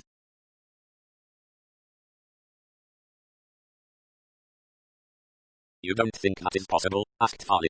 Possible? Poirot shook his head. That is not a word I care to meddle with. But you think it improbable? Most improbable. Benedict Farley murmured. The doctor said so too. Then his voice rising shrilly again, he cried out. But why do I have this dream? Why? Hercule Poirot shook his head. Benedict Farley said abruptly. You're sure you've never come across anything like this in your experience? Never. That's what I wanted to know. Delicately, Poirot cleared his throat. You permit, he said, a question. What is it? Say what you like. Who is it you suspect of wanting to kill you? Farley snapped out. Nobody. Nobody at all. But the idea presented itself to your mind, Poirot persisted. I wanted to know if it was a possibility. Speaking from my own experience, I should say no. Have you ever been hypnotized, by the way? Of course not. Do you think I'd lend myself to such tomfoolery? Then I think one can say that your theory is definitely improbable. But the dream, you fool, the dream. The dream is certainly remarkable, said Poirot thoughtfully. He paused and then went on. I should like to see the scene of this rammed table, the clock, and the revolver. Of course, I'll take you next door. Wrapping the folds of his dressing gown round him, the old man half rose from his chair. Then suddenly, as though a thought had struck him, he resumed his seat. No, he said. There's nothing to see there. I've told you all there is to tell. But I should like to see for myself. There's no need, Farley snapped. You've given me your opinion. That's the end. Poirot shrugged his shoulders. As you please. He rose to his feet. I'm sorry, Mr. Farley, that I have not been able to be of assistance to you. Benedict Farley was staring straight ahead of him. Don't want a lot of hanky-pankying around, he growled out. I've told you the facts, you can't make anything of them. That closes the matter. You can send me a bill for the consultation fee. I shall not fail to do so, said the detective dryly. He walked towards the door. Stop a minute, the millionaire called him back. That letter, I want it. The letter from your secretary? Yes. Poirot's eyebrows rose. He put his hand into his pocket, drew out a folded sheet, and handed it to the old man. The latter scrutinized it, then put it down on the table beside him with a nod. Once more Hercule Poirot walked to the door. He was puzzled. His busy mind was going over and over the story he had been told. Yet in the midst of his mental preoccupation, a nagging sense of something wrong obtruded itself, and that something had to do with himself, not with Benedict Farley. With his hand on the doorknob, his mind cleared. He, Hercule Poirot, had been guilty of an error. He turned back into the room once more. 1,000 pardons. In the interest of your problem, I have committed a folly. That letter I handed to Abby mischance. I put my hand into my right hand pocket instead of the left. What's all this? What's all this? The letter that I handed you just now, an apology from my laundress concerning the treatment of my collars. Poirot was smiling, apologetic. He dipped into his left hand pocket. This is your letter. Benedict Farley snatched at it, grunted. Why the devil can't you mind what you're doing?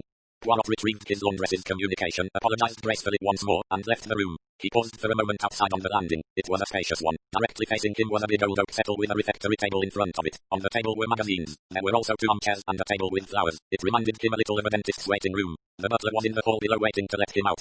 Can I get you a taxi, sir? No, I thank you. The night is fine. I will walk. Hercule Poirot paused a moment on the pavement waiting for a lull in the traffic before crossing the busy street. A frown creased his forehead.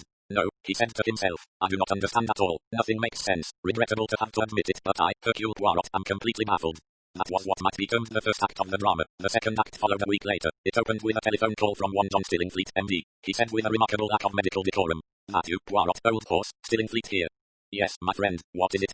I'm speaking from Northway House, Benedict Farley's. Ah, yes. Poirot's voice quickened with interest. What of Mr. Farley? Farley's dead. Shot himself this afternoon. There was a pause, then Poirot said. Yes. I notice you're not overcome with surprise. Know something about it, old horse? Why should you think that? Well, it isn't brilliant deduction or telepathy or anything like that. We found a note from Farley to you making an appointment about a week ago. I see. We've got a tame police inspector here, got to be careful, you know, when one of these millionaire blokes bumps himself off. Wondered whether you could throw any light on the case. If so, perhaps you'd come round. I will come immediately. Good for you, old boy. Some dirty work at the crossroads, eh? Poirot merely repeated that he would set forth immediately. Don't want to spill the beans over the telephone. Quite right, so long. A quarter of an hour later, Poirot was sitting in the library, a low long room at the back of Northway House on the ground floor. There were 5 other persons in the room. Inspector Barnett, Dr. Stillingfleet, Mrs. Farley, the widow of the millionaire, Joanna Farley, his only daughter, and Hugo Cornworthy, his private secretary. Of these, Inspector Barnett was a discreet, soldierly-looking man. Dr. Stillingfleet, whose professional manner was entirely different from his telephonic style, was a tall, long-faced young man of 30. Mrs. Farley was obviously very much younger than her husband. She was a handsome, dark-haired woman. Her mouth was hard, and her black eyes gave absolutely no clue to her emotions. She appeared perfectly self-possessed. Joanna Farley had fair hair and a freckled face. The prominence of her nose and chin was clearly inherited from her father. Her eyes were intelligent and shrewd. Hugo Cornworthy was a good-looking young fellow, very correctly dressed. He seemed intelligent and efficient. After greetings and introductions, Poirot narrated simply and clearly the circumstances of his visit and the story told him by Benedict Farley. He could not complain of any lack of interest. Most extraordinary story I've ever heard, said the inspector. A dream, eh? Did you know anything about this, Mrs. Farley? She bowed her head. My husband mentioned it to me. It upset him very much. Roman too told him it was indigestion. His diet, you know, was very peculiar and suggested his calling in Dr. Stillingfleet. The young man shook his head. He didn't consult me. From M. Poirot's story, I gather he went to Harley Street. I would like your advice on that point, Doctor, said Poirot. Mr. Farley told me that he consulted 3 specialists. What do you think of the theories they advanced? Stillingfleet frowned. It's difficult to say. You've got to take into account that what he passed on to you wasn't exactly what had been said to him. It was a layman's interpretation. You mean he had got the phraseology wrong? Not exactly. I mean they would put a thing to him in professional terms, he'd get the meaning a little distorted, and then recast it in his own language. So that what he told me was not really what the doctors said. That's what it amounts to. He's just got it all a little wrong, if you know what I mean. Poirot nodded thoughtfully. Is it known whom he consulted? He asked. Mrs. Farley shook her head, and Joanna Farley remarked. None of us had any idea he had consulted anyone. Did he speak to you about his dream? Asked Poirot. The girl shook her head. And you, Mr. Cornworthy? No, he said nothing at all. I took down a letter to you at his dictation, but I had no idea why he wished to consult you. I thought it might possibly have something to do with some business irregularity. Poirot asked, and now as to the actual facts of Mr. Farley's death. Inspector Barnett looked interrogatively at Mrs. Farley and at Dr. Stillingfleet, and then took upon himself the role of spokesman. Mr. Farley was in the habit of working in his own room on the first floor every afternoon. I understand that there was a big amalgamation of business in prospect. He looked at Hugo Conworthy, who said, Consolidated Coachlands. In connection with that, continued Inspector Barnett, Mr. Farley had agreed to give an interview to 2 members of the press. He very seldom did anything of the kind, only about once in 5 years, I understand. Accordingly, 2 reporters, one from the Associated News Groups, and one from Amalgamated Press Sheets, arrived at 3:15 by appointment. They waited on the first floor outside Mr. Farley's door, which was the customary place for people to wait who had an appointment with Mr. Farley. At 3:20 a messenger arrived from the office of Consolidated Coachlines with some urgent papers. He was shown into Mr. Farley's room, where he handed over the documents. Mr. Farley accompanied him to the door, and from there spoke to the 2 members of the press. He said, I'm sorry, gentlemen, to have to keep you waiting, but I have some urgent business to attend to. I will be as quick as I can. The 2 gentlemen, Mr. Adams and Mr. Stoddart, assured Mr. Farley that they would await his convenience. He went back into his room, shut the door, and was never seen alive again. Continue, said Poirot. At a little after 4 o'clock, went on the inspector, Mr. Conworthy here came out of his room, which is next door to Mr. Farley's, and was surprised to see the 2 reporters still waiting. He wanted Mr. Farley's signature to some letters, and thought he had also better remind him that these 2 gentlemen were waiting. He accordingly went into Mr. Farley's room. To his surprise, he could not at first see Mr. Farley, and thought the room was empty. Then he caught sight of a boot sticking out behind the desk, which is placed in front of the window. He went quickly across and discovered Mr. Farley lying there dead, with a revolver beside him. Mr. Conworthy hurried out of the room and directed the butler to ring up Dr. Stillingfleet. By the latter's advice, Mr. Conworthy also informed the police. Was the shot heard? Asked Poirot. No, the traffic is very noisy here. The landing window was open. What with lorries and motorhomes, it would be most unlikely if it had been noticed. Poirot nodded thoughtfully. What time is it supposed he died? He asked. Stillingfleet said. I examined the body as soon as I got here, that is, at 4:32. Mr. Farley had been dead at least an hour. Poirot's face was very grave. So then, it seems possible that his death could have occurred at the time he mentioned to me, that is, at 3:28. Exactly, said Stillingfleet. Any finger marks on the revolver? Yes, his own. And the revolver itself? The inspector took up the tale. Was one which he kept in the second right-hand drawer of his desk, just as he told you. Mrs. Farley has identified it positively. Moreover, you understand, there is only one entrance to the room, the door giving onto the landing. The 2 reporters were sitting exactly opposite that door, and they swear that no one entered the room from the time Mr. Farley spoke to them until Mr. Conworthy entered it at a little after 4 o'clock. So that there is every reason to suppose that Mr. Farley committed suicide. Inspector Barnett smiled a little. There would have been no doubt at all but for one point. And that? The letter written to you. Poirot smiled too. I see. Where Hercule Poirot is concerned, immediately the suspicion of murder arises. Precisely, said the inspector dryly. However, after your clearing up of the situation, Poirot interrupted him. One little minute. He turned to Mrs. Farley. Had your husband ever been hypnotized? Never. Had he studied the question of hypnotism? Was he interested in the subject? She shook her head. I don't think so. Suddenly her self-control seemed to break down. That horrible dream. It's uncanny that he should have dreamed that night after night, and then it's as though he were hounded to death. Poirot remembered Benedict Farley saying, I proceed to do that which I really wish to do. I put an end to myself. He said, had it ever occurred to you that your husband might be tempted to do away with himself? No, please, sometimes he was very queer. Joanna Farley's voice broke in clear and scornful. Father would never have killed himself. He was far too careful of himself. Dr. Stillingfleet said, it isn't the people who threaten to commit suicide who usually do it, you know, Miss Farley. That's why suicides sometimes seem unaccountable. Poirot rose to his feet. Is it permitted, he asked, that I see the room where the tragedy occurred? Certainly, Dr. Stillingfleet. The doctor accompanied Poirot upstairs. Benedict Farley's room was a much larger one than the secretary's next door. It was luxuriously furnished with deep leather-covered armchairs, a thick pile carpet, and a superb outside writing desk. Poirot passed behind the latter to where a dark stain on the carpet showed just before the window. He remembered the millionaire saying, at 3:28 I opened the second drawer on the right of my desk, take out the revolver that I keep there, load it, and walk over to the window, and then I shoot myself. He nodded slowly. Then he said, the window was open like this? Yes, but nobody could have got in that way. Poirot put his head out. There was no sill or parapet and no pipes near. Not even a cat could have gained access that way. Opposite rose the blank wall of the factory, a dead wall with no windows in it. Stillingfleet said, funny room for a rich man to choose as his own sanctum, with that outlook. It's like looking out onto a prison wall. Yes, said Poirot. He drew his head in and stared at the expanse of solid brick. I think, he said, that wall is important. Stillingfleet looked at him curiously. You mean psychologically? Poirot had moved to the desk, idly, or so it seemed. He picked up a pair of what are usually called lazy tongs. He pressed the handles. The tongs shot out to their full length. Delicately, Poirot picked up a burnt match stump with them from beside a chair some feet away and conveyed it carefully to the waste basket. When you've finished playing with those things, said Stillingfleet irritably, Hercule Poirot murmured, an ingenious invention, and replaced the tongs neatly on the writing table. Then he asked, where were Mrs. Farley and Miss Farley at the time of their death? Mrs. Farley was resting in her room on the floor above this. Miss Farley was painting in her studio at the top of the house. Hercule Poirot drummed idly with his fingers on the table for a minute or two. Then he said, I should like to see Miss Farley. Do you think you could ask her to come here for a minute or two? If you like. Stillingfleet glanced at him curiously, then left the room. In another minute or two the door opened and Joanna Farley came in. You do not mind, mademoiselle, if I ask you a few questions? She returned his glance coolly. Please ask anything you choose. Did you know that your father kept a revolver in his desk? No. Where were you and your mother? That is to say your stepmother, that is right? Yes, Louise is my father's second wife. She is only 8 years older than I am, you were about to say. Where were you and she on Thursday of last week? That is to say, on Thursday night. She reflected for a minute or two. Thursday, let me see. Oh, yes, we had gone to the theatre, to see Little Dog Laughed. Your father did not suggest accompanying you. He never went out to theatres. What did he usually do in the evenings?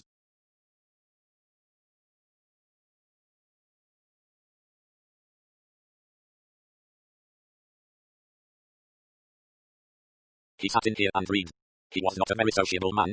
The girl looked at him directly. My father, she said, had a singularly unpleasant personality. No one who lived in close association with him could possibly be fond of him.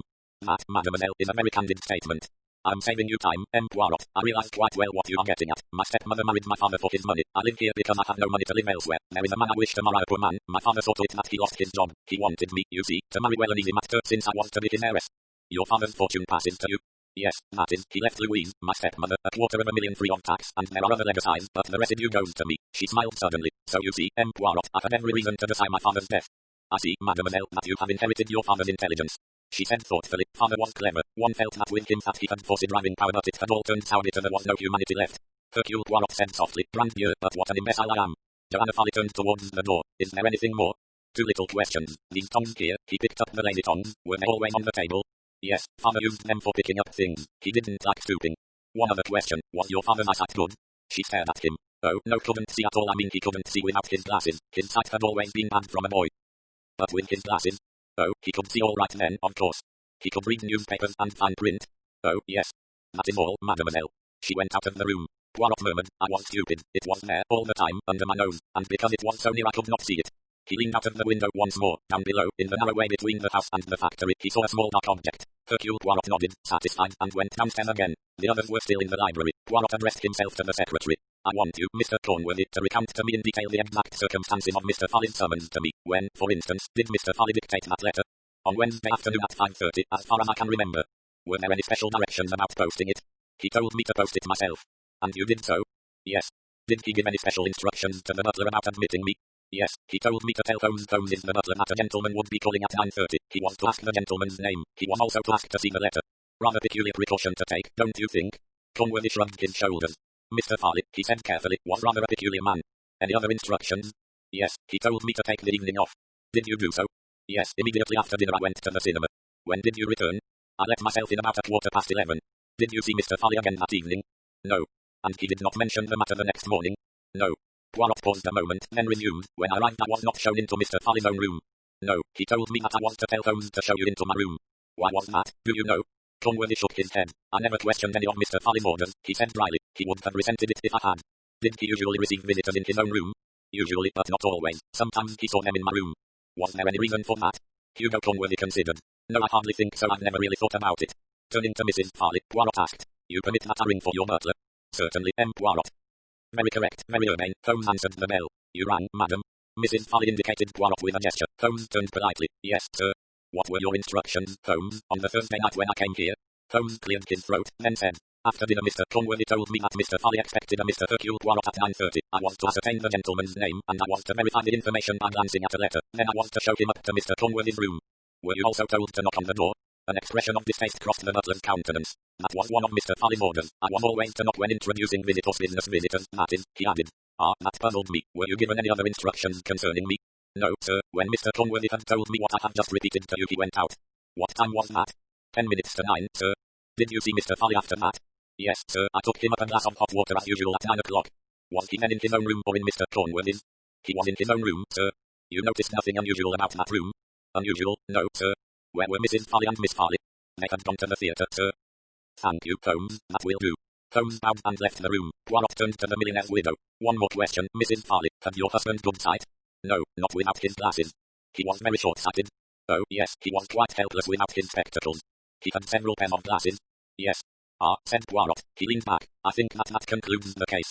There was silence in the room. They were all looking at the little man who sat there complacently stroking his moustache. On the inspector's face was perplexity. Dr. Stillingfleet was frowning. Cornworthy merely stared uncomprehendingly. Mrs. Farley gazed in blank astonishment. Joanna Farley looked eager. Mrs. Farley broke the silence. I don't understand, M. Poirot. Her voice was fretful. The dream. Yes, said Poirot. That dream was very important. Mrs. Farley shivered. She said, I've never believed in anything supernatural before, but now to dream it night after night beforehand. It's extraordinary, said Stillingfleet. Extraordinary. If we hadn't got your word for it, Poirot, and if you hadn't had it straight from the horse's mouth, he coughed in embarrassment, and re-upped in his professional manner. I beg your pardon, Mrs. Farley, if Mr. Farley himself had not told that story. Exactly, said Poirot. His eyes, which had been half closed, opened suddenly. They were very green. If Benedict Farley hadn't told me. He paused a minute, looking around at a circle of blank faces.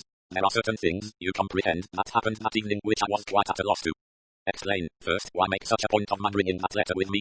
Identification, suggested Cornworthy. No, my dear young man, really that idea is too ridiculous. There must be some much more valid reason, for not only did Mr. Farley require to see that letter produced, but he definitely demanded that I should leave it behind me, and moreover even then he did not destroy it. It was found among his papers this afternoon. Why did he keep it? Joanna Farley's voice broke in. He wanted, in case anything happened to him, that the facts of his strange dream should be made known. Poirot nodded approvingly. You are astute, mademoiselle. That must be that can only bear point of the keeping of the letter. When Mr. Farley was dead, the story of that strange dream was to be told. That dream was very important. That dream, mademoiselle, was vital. I will come now, he went on, to the second point. After hearing his story I asked Mr. Farley to show me the desk and the revolver. He seems about to get up to do so, then suddenly refuses. Why did he refuse? This time no one advanced an answer. I will put that question differently. What was there in that next room that Mr. Farley did not want me to see? There was still silence. Yes, said Poirot, it is difficult, that, and yet there was some urgent reason why Mr. Farley received me in his secretary's room and refused point blank to take me into his own room. There was something in that room he could not afford to have me see. And now I come to the third inexplicable thing that happened on that evening. Mr. Farley, just as I was leaving, requested me to hand him the letter I had received. By inadvertence I handed him a communication from my laundress. He glanced at it and laid it down beside him. Just before I left the room I discovered my error and rectified it. After that I left the house and I admit it I was completely at sea. The whole affair and especially that last incident seemed to me quite inexplicable. He looked round from one to the other. You do not see? Stillingfleet said. I don't really see how your laundress comes into it, Poirot. My laundress, said Poirot, was very important. That miserable woman who ruins my collars was, for the first time in her life, useful to somebody. Surely you see it is so obvious. Mr. Farley glanced at that communication on glance would have told him that it was the wrong letter and yet he knew nothing. Why? Because he could not see it properly. Inspector Barnett said sharply. Didn't he have his glasses on? Hercule Poirot smiled. Yes, he said. He had his glasses on. That is what makes it so very interesting. He leaned forward. Mr. Farley's dream was very important. He dreamed, you see, that he committed suicide, and a little later on, he did commit suicide. That is to say he was alone in a room and was found there with a revolver by him, and no one entered or left the room at the time that he was shot. What does that mean? It means, does it not, that it must be suicide? Yes, said Stillingfleet. Hercule Poirot shook his head. On the contrary, he said, it was murder, an unusual and a very cleverly planned murder. Again he leaned forward, tapping the table, his eyes green and shining. Why did Mr. Farley not allow me to go into his own room that evening? What was there in there that I must not be allowed to see? I think, my friends, that there was Benedict Farley himself. He smiled at the blank faces. Yes, it is not nonsense what I say. Why could the Mr. Farley to whom I had been talking not realize the difference between two totally dissimilar letters? Because, Messarmin, he was a man of normal sight wearing a pair of very powerful glasses. Those glasses would render a man of normal eyesight practically blind. Isn't that so, Doctor? Stillingfleet murmured. That's of course.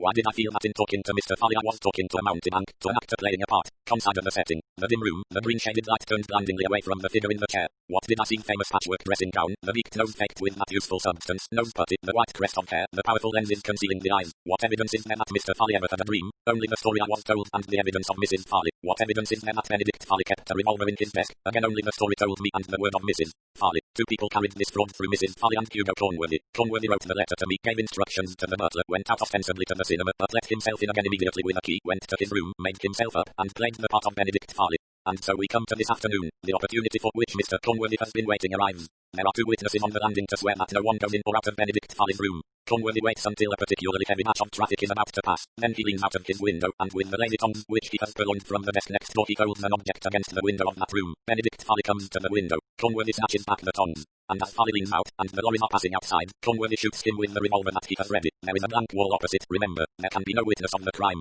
Cornworthy waits for over half an hour, then gathers up some papers, conceals the lazy tongs and the revolver between them and goes out onto the landing and into the next room. He replaces the tongs on the desk, lays down the revolver after pressing the dead man's fingers on it, and hurries out with the news of Mr. Farley's suicide. He arranges that the letter to me shall be found and that I shall arrive with my story I heard from Mr. Farley's own lips of his extraordinary dream, strange compulsion he felt to kill himself. A few credulous people will discuss the hypnotism theory, but the main result will be to confirm without a doubt that the actual hand that held the revolver was Benedict Farley's own. Hercule Poirot's eyes went to the widow's face, noted with satisfaction the dismay as she palled blind fear. And in due course, he finished gently, the happy ending would have been achieved. A quarter of a million and two hearts that beat as one. John Stillingfleet, M.D., and Hercule Poirot walked along the side of Northway House. On their right was the towering wall of the factory. Above them, on their left, were the windows of Benedict Farley's and Hugo Cornworthy's rooms. Hercule Poirot stopped and picked up a small object, a black stuffed cat. Moyle, he said. That is what Cornworthy held in the lazy tongs against Farley's window. You remember, he hated cats. Naturally he rushed to the window. Why on earth didn't Conworthy come out and pick it up after he'd dropped it? How could he? To do so would have been definitely suspicious. After all, if this object were found, what would anyone think that some child had wandered round here and dropped it? Yes, said Stillingfleet with a sigh. That's probably what the ordinary person would have thought, but not good old Hercule. Do you know, old horse, up to the very last minute I thought you were leading up to some subtle theory on highfalutin psychological suggested murder. I bet those two thought so too. Nasty bit of goods, the Farley, goodness, how she cracked. Conworthy might have got away with it if she hadn't had hysterics and tried to spoil your beauty by going for you with her nails. I only got her off you just in time. He paused a minute and then said, I rather like the girl, grit, you know, and brains. I suppose I'd be thought to be a fortune hunter if I had a shot at her. You are too late, my friend. There is already someone sur la tapis. Her father's death has opened the way to happiness. Take it all round, she had a pretty good motive for bumping off the unpleasant parent. Motive and opportunity are not enough, said Poirot. There must also be the criminal temperament. I wonder if you'll ever commit a crime, Poirot, said Stillingfleet. I bet you could get away with it all right. As a matter of fact, it would be too easy for you. I mean, the thing would be off as definitely too unsporting. That, said Poirot, is a typical English idea. 8. In a Glass Darkly. In a Glass Darkly was first published in the USA in Collier's, July 1934, and then in Woman's Journal, December 1934. However, its very first public airing was on 6 April 1934 when Agatha Christie read the story on BBC Radio's national programme. No recording of this 15-minute performance is known to exist. I've no explanation of this story. I've no theories about the why and wherefore of it. It's just a thing that happened. All the same, I sometimes wonder how things would have gone if I'd noticed at the time just that one essential detail that I never appreciated until so many years afterwards. If I had noticed it well, I suppose the course of 3 lives would have been entirely altered. Somehow that's a very frightening thought. For the beginning of it all, I've got to go back to the summer of 1914 just before the war when I went down to Badgeworthy with Neil Carslake. Neil was, I suppose, about my best friend. I'd known his brother Alan too, but not so well. Sylvia, their sister, I'd never met. She was 2 years younger than Alan and 3 years younger than Neil. Twice, while we were at school together, I'd been going to spend part of the holidays with Neil at Badgeworthy, and twice something had intervened, so it came about that I was 23 when I first saw Neil and Alan's home. We were to be quite a big party there. Neil's sister Sylvia had just got engaged to a fellow called Charles Crawley. He was, so Neil said, a good deal older than she was, but a thoroughly decent chap and quite reasonably well off.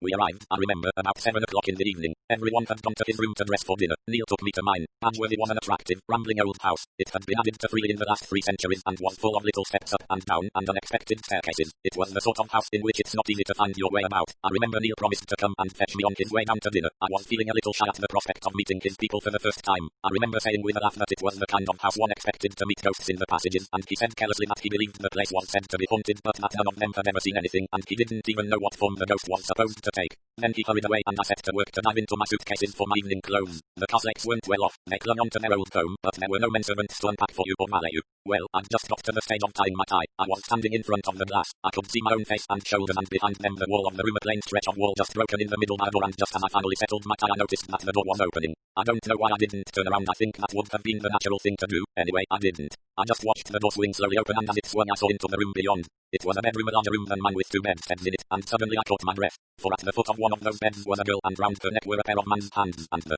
man was slowly forcing her backwards and squeezing her throat as he did so that the girl was being slowly suffocated. There wasn't the least possibility of a mistake. What I saw was perfectly clear. What was being done was murder. I could see the girl's face clearly, her vivid golden hair, the agonized terror of her beautiful face, slowly suffusing with blood. Of the man I could see his back, his hands, and a scar that ran down the left side of his face towards his neck. It's taken some time to tell, but in reality only a moment or 2 passed while I stared dumbfounded. Then I wheeled round to the rescue, and on the wall behind me, the wall reflected in the glass, there was only a Victorian mahogany wardrobe. No door open, no scene of violence. I swung back to the mirror. The mirror reflected only the wardrobe. I passed my hands across my eyes. Then I sprang across the room and tried to pull forward the wardrobe, and at that moment Neil entered by the other door from the passage and asked me what the hell I was trying to do. He must have thought me slightly balmy as I turned on him and demanded whether there was a door behind the wardrobe. He said, yes, there was a door. It led into the next room. I asked him who was occupying the next room, and he said people called old Farmer Major Oldham and his wife. I asked him then if Mrs. Oldham had very fair hair, and when he replied dryly that she was not, I began to realize that I was probably making a fool of myself. I pulled myself together, made some lame explanation, and we went downstairs together. I told myself that I must have had some kind of hallucination and felt generally rather ashamed and a bit of an ass.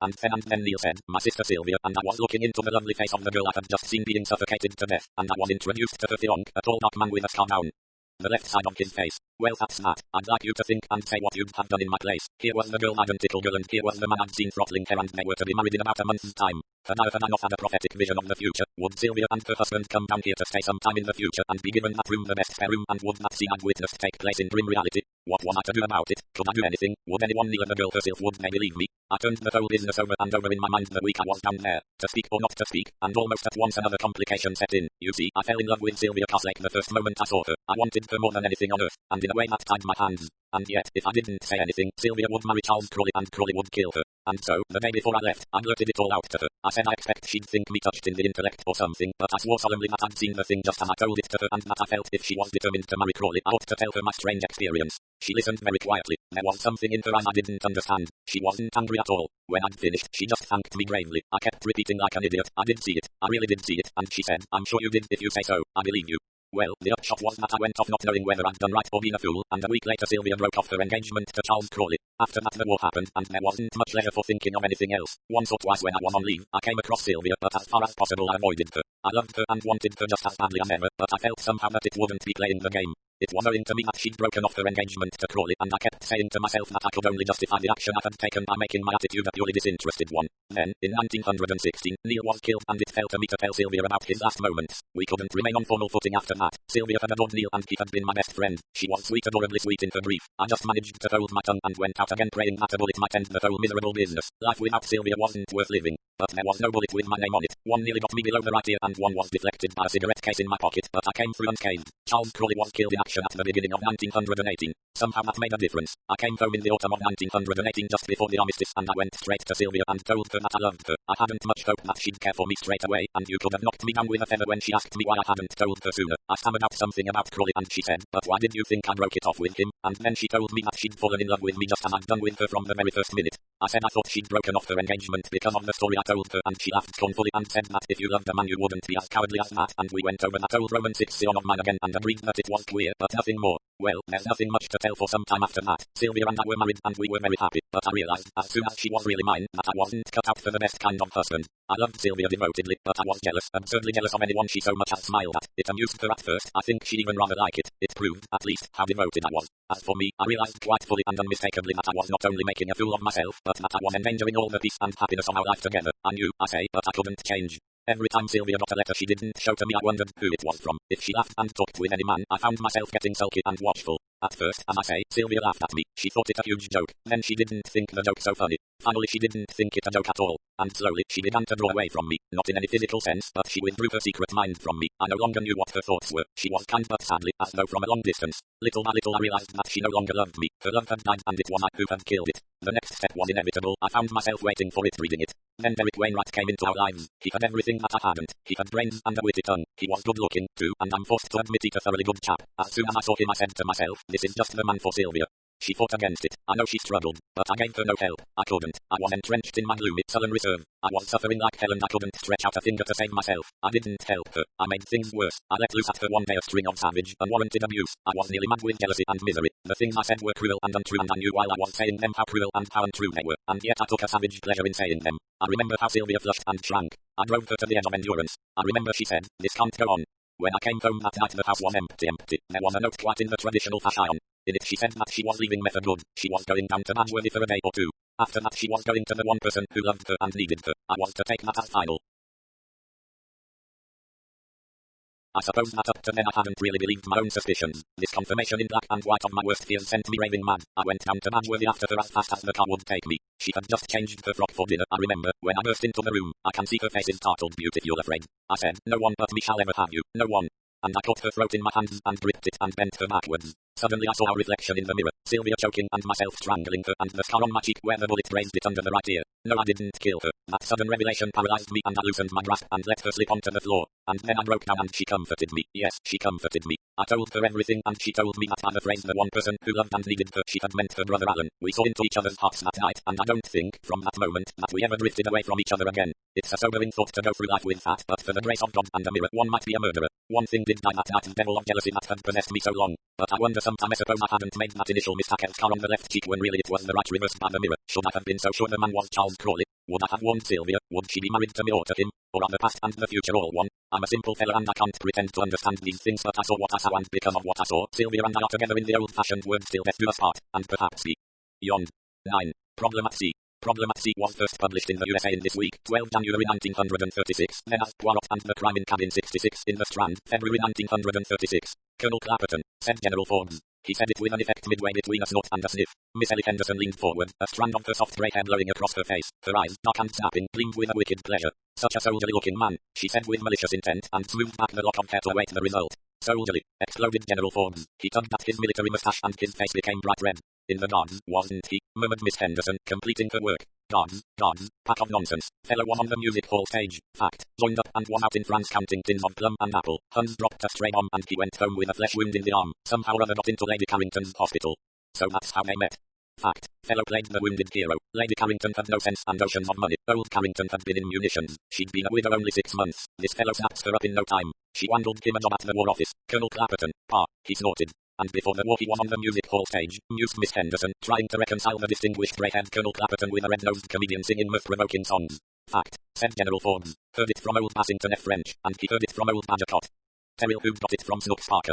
Miss Henderson nodded brightly. That does seem to settle it, she said. A fleeting smile showed for a minute on the face of a small man sitting near them. Miss Henderson noticed the smile. She was observant. It had shown appreciation of the irony underlying her last remark, and it which the general never for a moment suspected. The general himself did not notice the smile. He glanced at his watch, rose and remarked, exercise. Got to keep oneself fit on a boat, and passed out through the open door onto the deck. Miss Henderson glanced at the man who had smiled. It was a well-read glance indicating that she was ready to enter into conversation with a fellow traveller. He is energetized, said the little man. He goes round the deck 48 times exactly, said Miss Henderson. What an old gossip, and they say we are the scandal-loving sex.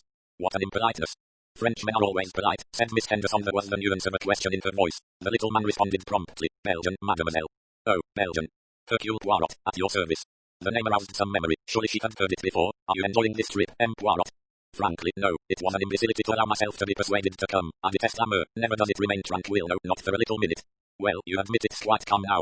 M. Poirot admitted this grudgingly. A sea moment, yes, that is why I revive. I once more interest myself in what passes around me, a very adept handling of the General Forbes, for instance. You mean? Miss Henderson paused. Hercule Poirot bowed. Your methods of extracting the scandalous matter, admirable. Miss Henderson laughed in an unashamed manner. That touch about the guards, I knew that would bring the old boy up fluttering and gasping. She leaned forward confidentially. I admit I like scandals more ill-natured, the better. Poirot looked thoughtfully at her slim, well-preserved figure, her keen dark eyes, her grey hair, a woman of 45 who was content to look her age. Ellie said abruptly, I have it, aren't you the great detective? Poirot bowed. You are too amiable, mademoiselle, but he made no disclaimer. How thrilling, said Miss Henderson. Are you hot on the trail, as they say in books? Have we a criminal secretly in our midst, or am I being indiscreet? Not at all, not at all. It pains me to disappoint your expectations, but I'm simply here, like everyone else, to amuse myself. He said it in such a gloomy voice that Miss Henderson laughed. Oh, well, you will be able to get ashore tomorrow at Alexandria. You have been to Egypt before? Never, mademoiselle. Miss Henderson rose somewhat abruptly. I think I shall join the general on his constitutional, she announced. Poirot sprang politely to his feet. She gave him a little nod and passed on to the deck. A faint puzzled look showed for a moment in Poirot's eyes, then, a little smile creasing his lips, he rose, put his head through the door and glanced down the deck. Miss Henderson was leaning against the rail talking to a tall, soldierly-looking man. Poirot's smile deepened. He drew himself back into the smoking room with the same exaggerated care with which a tortoise withdraws itself into its shell. For the moment he had the smoking room to himself, though he rightly conjectured that that would not last long. It did not. Mrs. Clapperton, her carefully waved platinum head protected with a net, her massaged and dieted form dressed in a smart sports suit, came through the door from the bar with the purposeful air of a woman who has always been able to pay top price for anything she needed. She said, John, oh, good morning, M. Poirot, have you seen John? He's on the starboard deck, madam, shall I?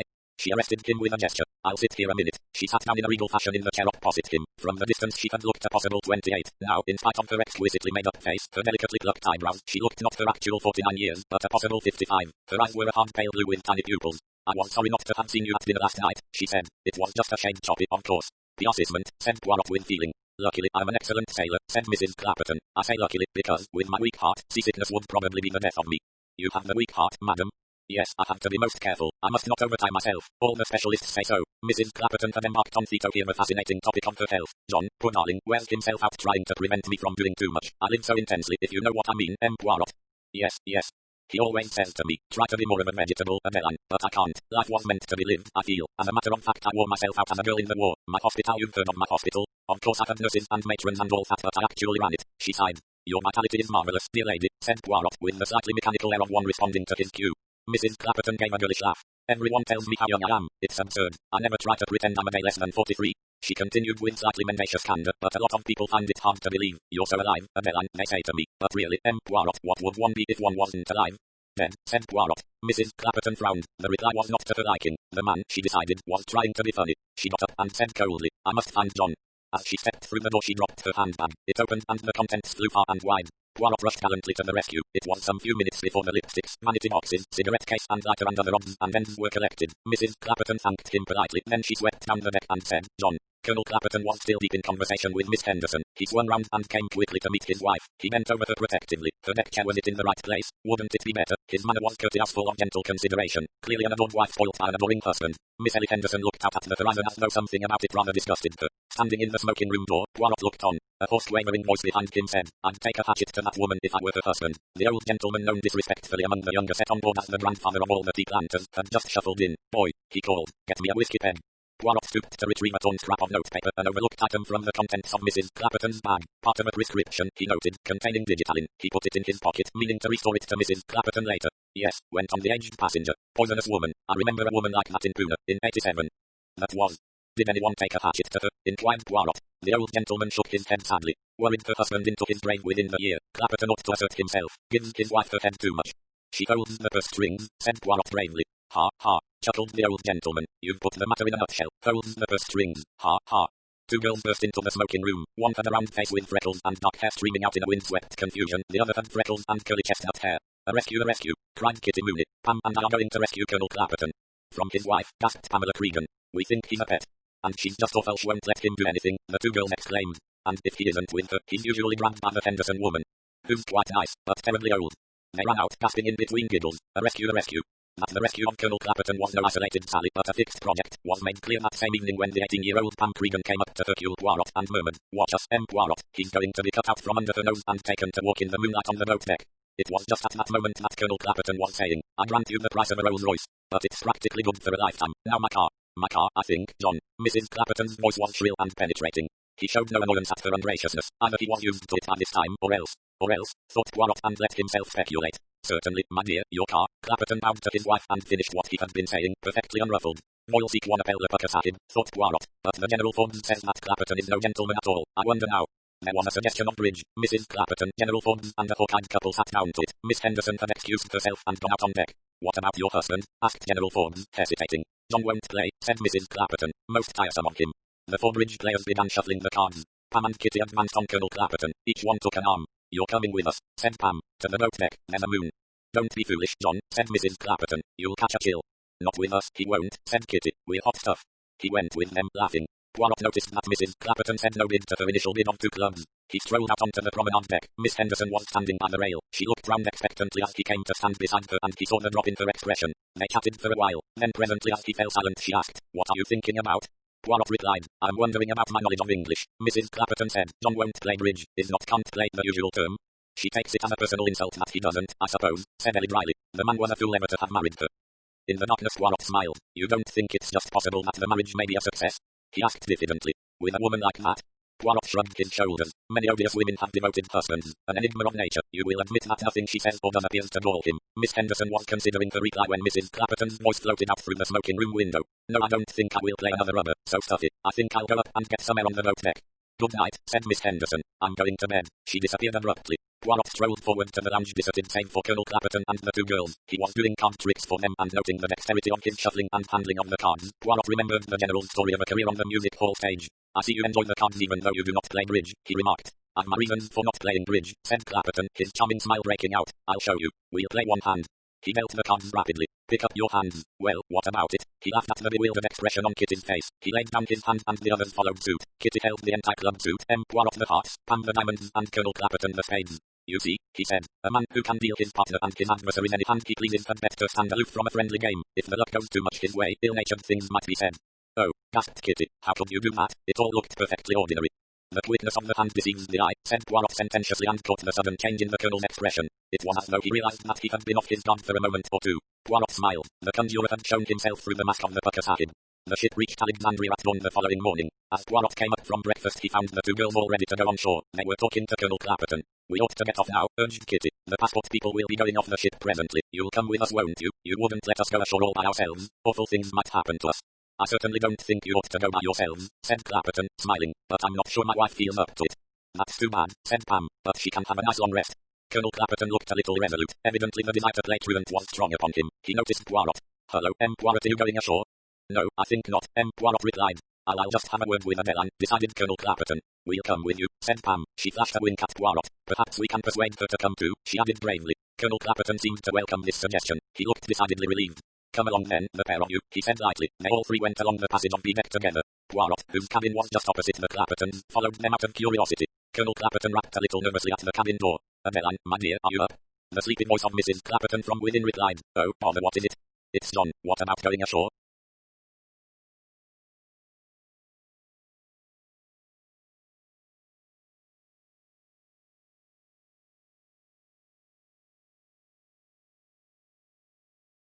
Certainly not. The voice was shrill and decisive. I've had a very bad night. I shall stay in bed most of the day. Pam nipped in quickly. Oh, Mrs. Clapperton, I'm so sorry. We did so want you to come with us. Are you sure you're not up to it? I'm quite certain. Mrs. Clapperton's voice sounded even shriller. The colonel was turning the door handle without result. What is it, John? The door's locked. I don't want to be disturbed by the stewards. Sorry, my dear, sorry. Just wanted my Rebecca. Well, you can't have it, snapped Mrs. Clapperton. I'm not going to get out of bed. Do go away, John, and let me have a little peace. Certainly, my dear. The colonel backed away from the door. Pam and Kitty closed in on him. Let's start at once. Thank goodness your hat's on your head. Oh, gracious, your passport isn't in the cabin, is it? As a matter of fact, it's in my pocket, began the colonel. Kitty squeezed his arm. Glory be, she exclaimed. Now, come on.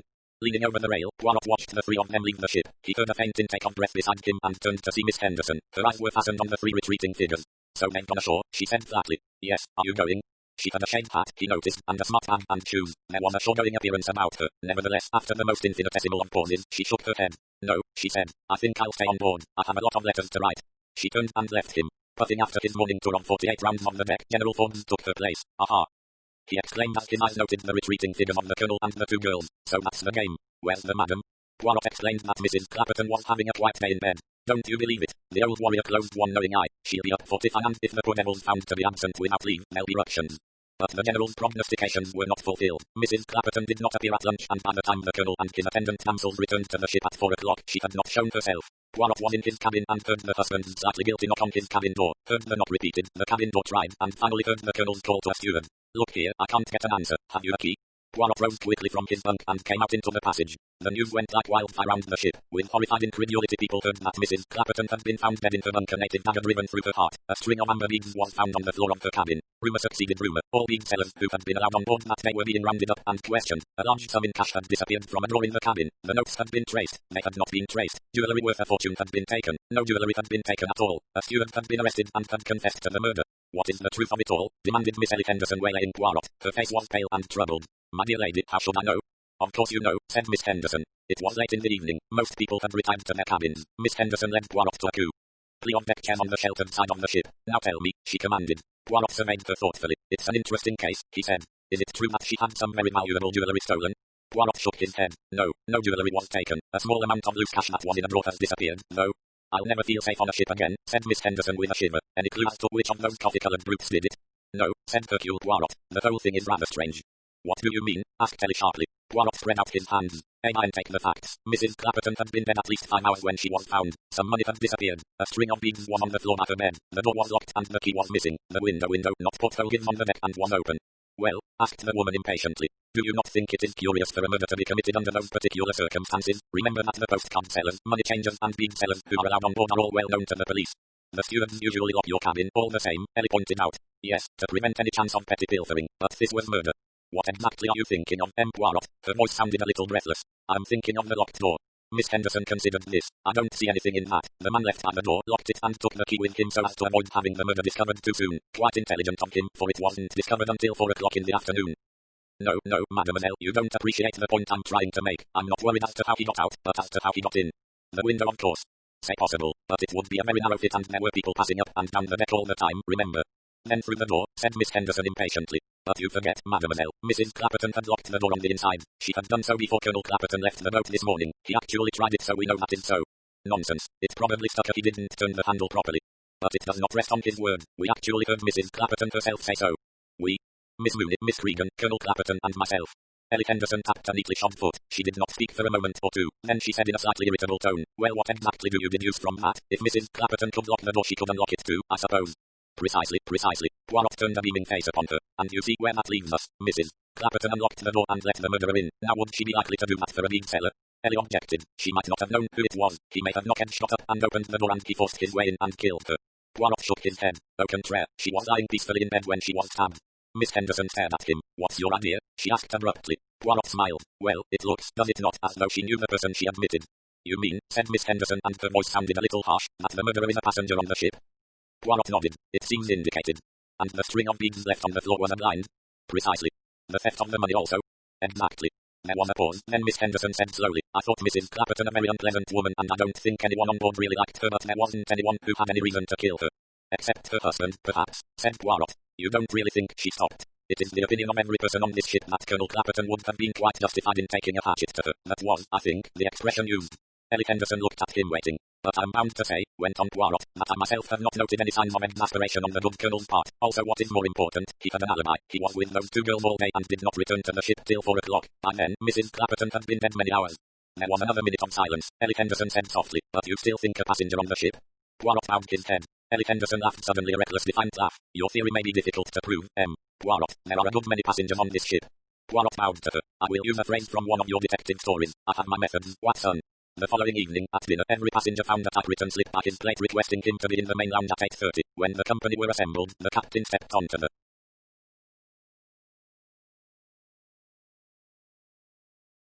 raised platform where the orchestra usually played and addressed them. Ladies and gentlemen, you all know of the tragedy which took place yesterday. I'm sure you all wish to cooperate in bringing the perpetrator of that foul crime to justice. He paused and cleared his throat. We have on board with us Hercule Poirot, who is probably known to you all as a man who has had wide experience in such matters. I hope you will listen carefully to what he has to say. It was at this moment that Colonel Clapperton, who had not been at dinner, came in and sat down next to General Forbes. He looked like a man bewildered by sorrow, not at all like a man conscious of great relief. Either he was a very good actor or else he had been genuinely fond of his disagreeable wife. Hercule Poirot, said the captain and stepped down. Poirot took his place. He looked comically self-important as he beamed on his audience. Messieurs, mesdames, he began. It is most kind of you to be so indulgent as to listen to me. Le Capitaine has told you that I have had a certain experience in these matters. I have, it is true, a little idea of my own about how to get to the bottom of this particular case. He made a sign and the steward pushed forward and passed on to him a bulky, shapeless object wrapped in a sheet. What I'm about to do may surprise you a little, Poirot warned them. It may occur to you that I'm eccentric, perhaps mad. Nevertheless I assure you that behind my madness there is, as you English say, a method. His eyes met those of Miss Henderson for just a minute. He began unwrapping the bulky object. I have here, messieurs and mesdames, an important witness to the truth of who killed Mrs. Clapperton. With a deft hand he whisked away the last enveloping cloth, and the object it concealed was revealed, an almost life-sized wooden doll, dressed in a velvet suit and lace collar. Now, Arthur, said Poirot, and his voice changed subtly. It was no longer foreign, it had instead a confident English, a slightly cockney inflection. Can you tell me, I repeat, can you tell me anything at all about the death of Mrs. Clapperton? The doll's neck oscillated a little, its wooden lower jaw dropped and wavered, and a shrill, high-pitched woman's voice spoke. What is it, John? The door's locked. I don't want to be disturbed by the stewards. There was a cry, an overturned chair, a man stood swaying, his hand to his throat, trying to speak. Then suddenly his figure seemed to crumple up. He pitched headlong. It was Colonel Clapperton. Poirot and the ship's doctor rose from their knees by the prostrate figure. All over, I'm afraid, Hart, said the doctor briefly. Poirot nodded. The shock of having his trick seen through, he said. He turned to General Forbes. It was you, General, who gave me a valuable hint with your mention of the music hall stage. I puzzle, I think, and then it comes to me. Supposing that before the war Clapperton was a ventriloquist, in that case, it would be perfectly possible for 3 people to hear Mrs. Clapperton speak from inside her cabin when she was already dead. Ellie Henderson was beside him. Her eyes were dark and full of pain. Did you know his heart was weak? She asked. I guessed it. Mrs. Clapperton talked of her own heart being affected, but she struck me as the type of woman who likes to be thought ill. Then I picked up a torn prescription with a very strong dose of digitalin in it. Digitalin is a heart medicine, but it couldn't be Mrs. Clapperton's because digitalin dilates the pupils of the eyes. I have never noticed such a phenomenon with her, but when I looked at his eyes I saw the signs at once. Ellie murmured. So you thought it might end that way? The best way, don't you think, mademoiselle? He said gently. He saw the tears rise in her eyes. She said, You've known all along, that I cared. But he didn't do it for me. It was those girls' youth, it made him feel his slavery. He wanted to be free. Before it was too late. Yes, I'm sure that's how it was. When did you guess that it was he? His self-control was too perfect, said Poirot simply. No matter how galling his wife's conduct, it never seemed to touch him. That meant either that he was so used to it that it no longer stung him, or else I decided on the latter alternative, and I was right. And then there was his insistence on his conjuring ability. An evening before the crime he pretended to give himself away, but a man like Clapperton doesn't give himself away. There must be a reason. So long as people thought he had been a conjurer, they weren't likely to think of his having been a ventriloquist. And the voice we heard, Mrs. Clapperton's voice? One of the stewardesses had a voice not unlike hers. I induced her to hide behind the stage and taught her the words to say.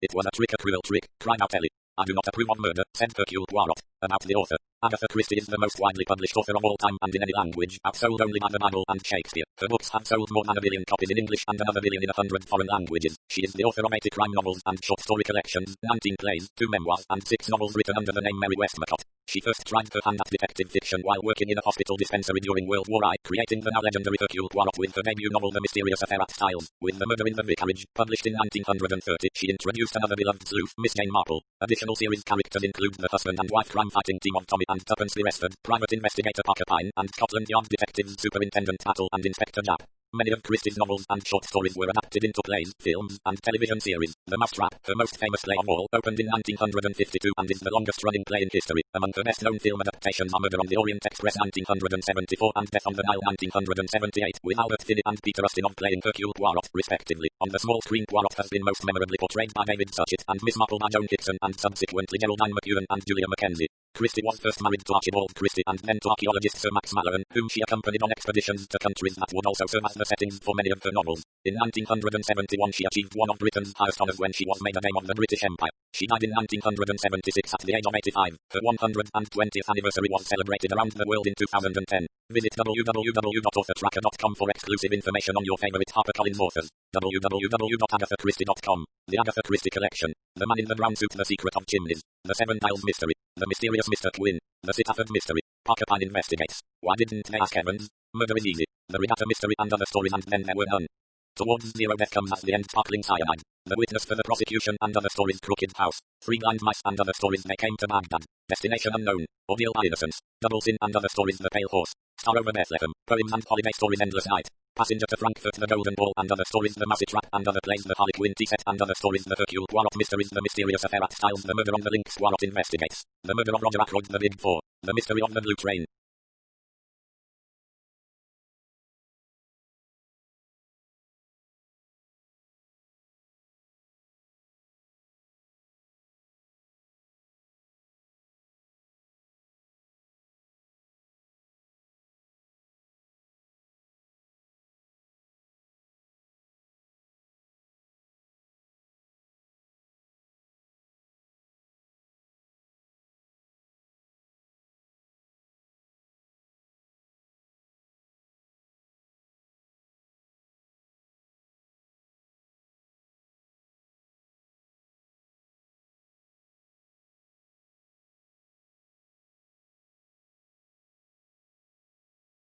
Peril at End House, Lord Edgware dies. Murder on the Orient Express, 3-act tragedy. Death in the Clouds, the ABC. Murders. Murder in Mesopotamia, Cards on the Table. Murder in the Muse, Dumb Witness. Death on the Nile, Appointment with Death, Hercule Poirot's Christmas, Sad Cypress. 1, 2, Buckle Mashu, Evil Under the Sun, 5 Little Pigs.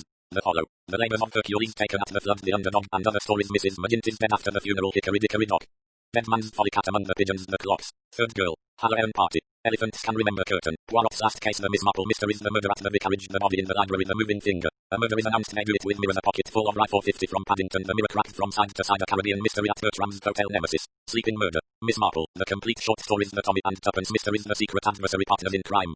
NRM. By the Pricking of My Thumbs, Poster of Fate. Memoirs. An autobiography. Come, tell me how you live. Copyright. This book is a work of fiction. The characters, incidents, and dialogue are drawn from the author's imagination and are not to be construed as real. Any resemblance to actual events or persons, living or dead, is entirely coincidental. Agatha Christie, The Regatta Mystery and Other Stories. Copyright 1939, Agatha Christie Limited. All rights reserved. The Regatta Mystery and Other Stories 1939. Published by permission of G.P. Putnam's Sons, a member of Penguin Group USA Inc. All rights reserved under international and Pan-American copyright conventions. By payment of the required fees, you have been granted the non-exclusive, non-transferable right to access and read the text of this ebook on screen. No part of this text may be reproduced, transmitted, downloaded, decompiled, reverse engineered, or stored in or introduced into any information storage and retrieval system in any form or by any means, whether electronic or mechanical, now known or hereinafter invented, without the express written permission of HarperCollins eBooks. First William Morrow Trade Paperback, published 2012. ISBN 978-0-060094004-7. EPUB edition August 2012. ISBN 9780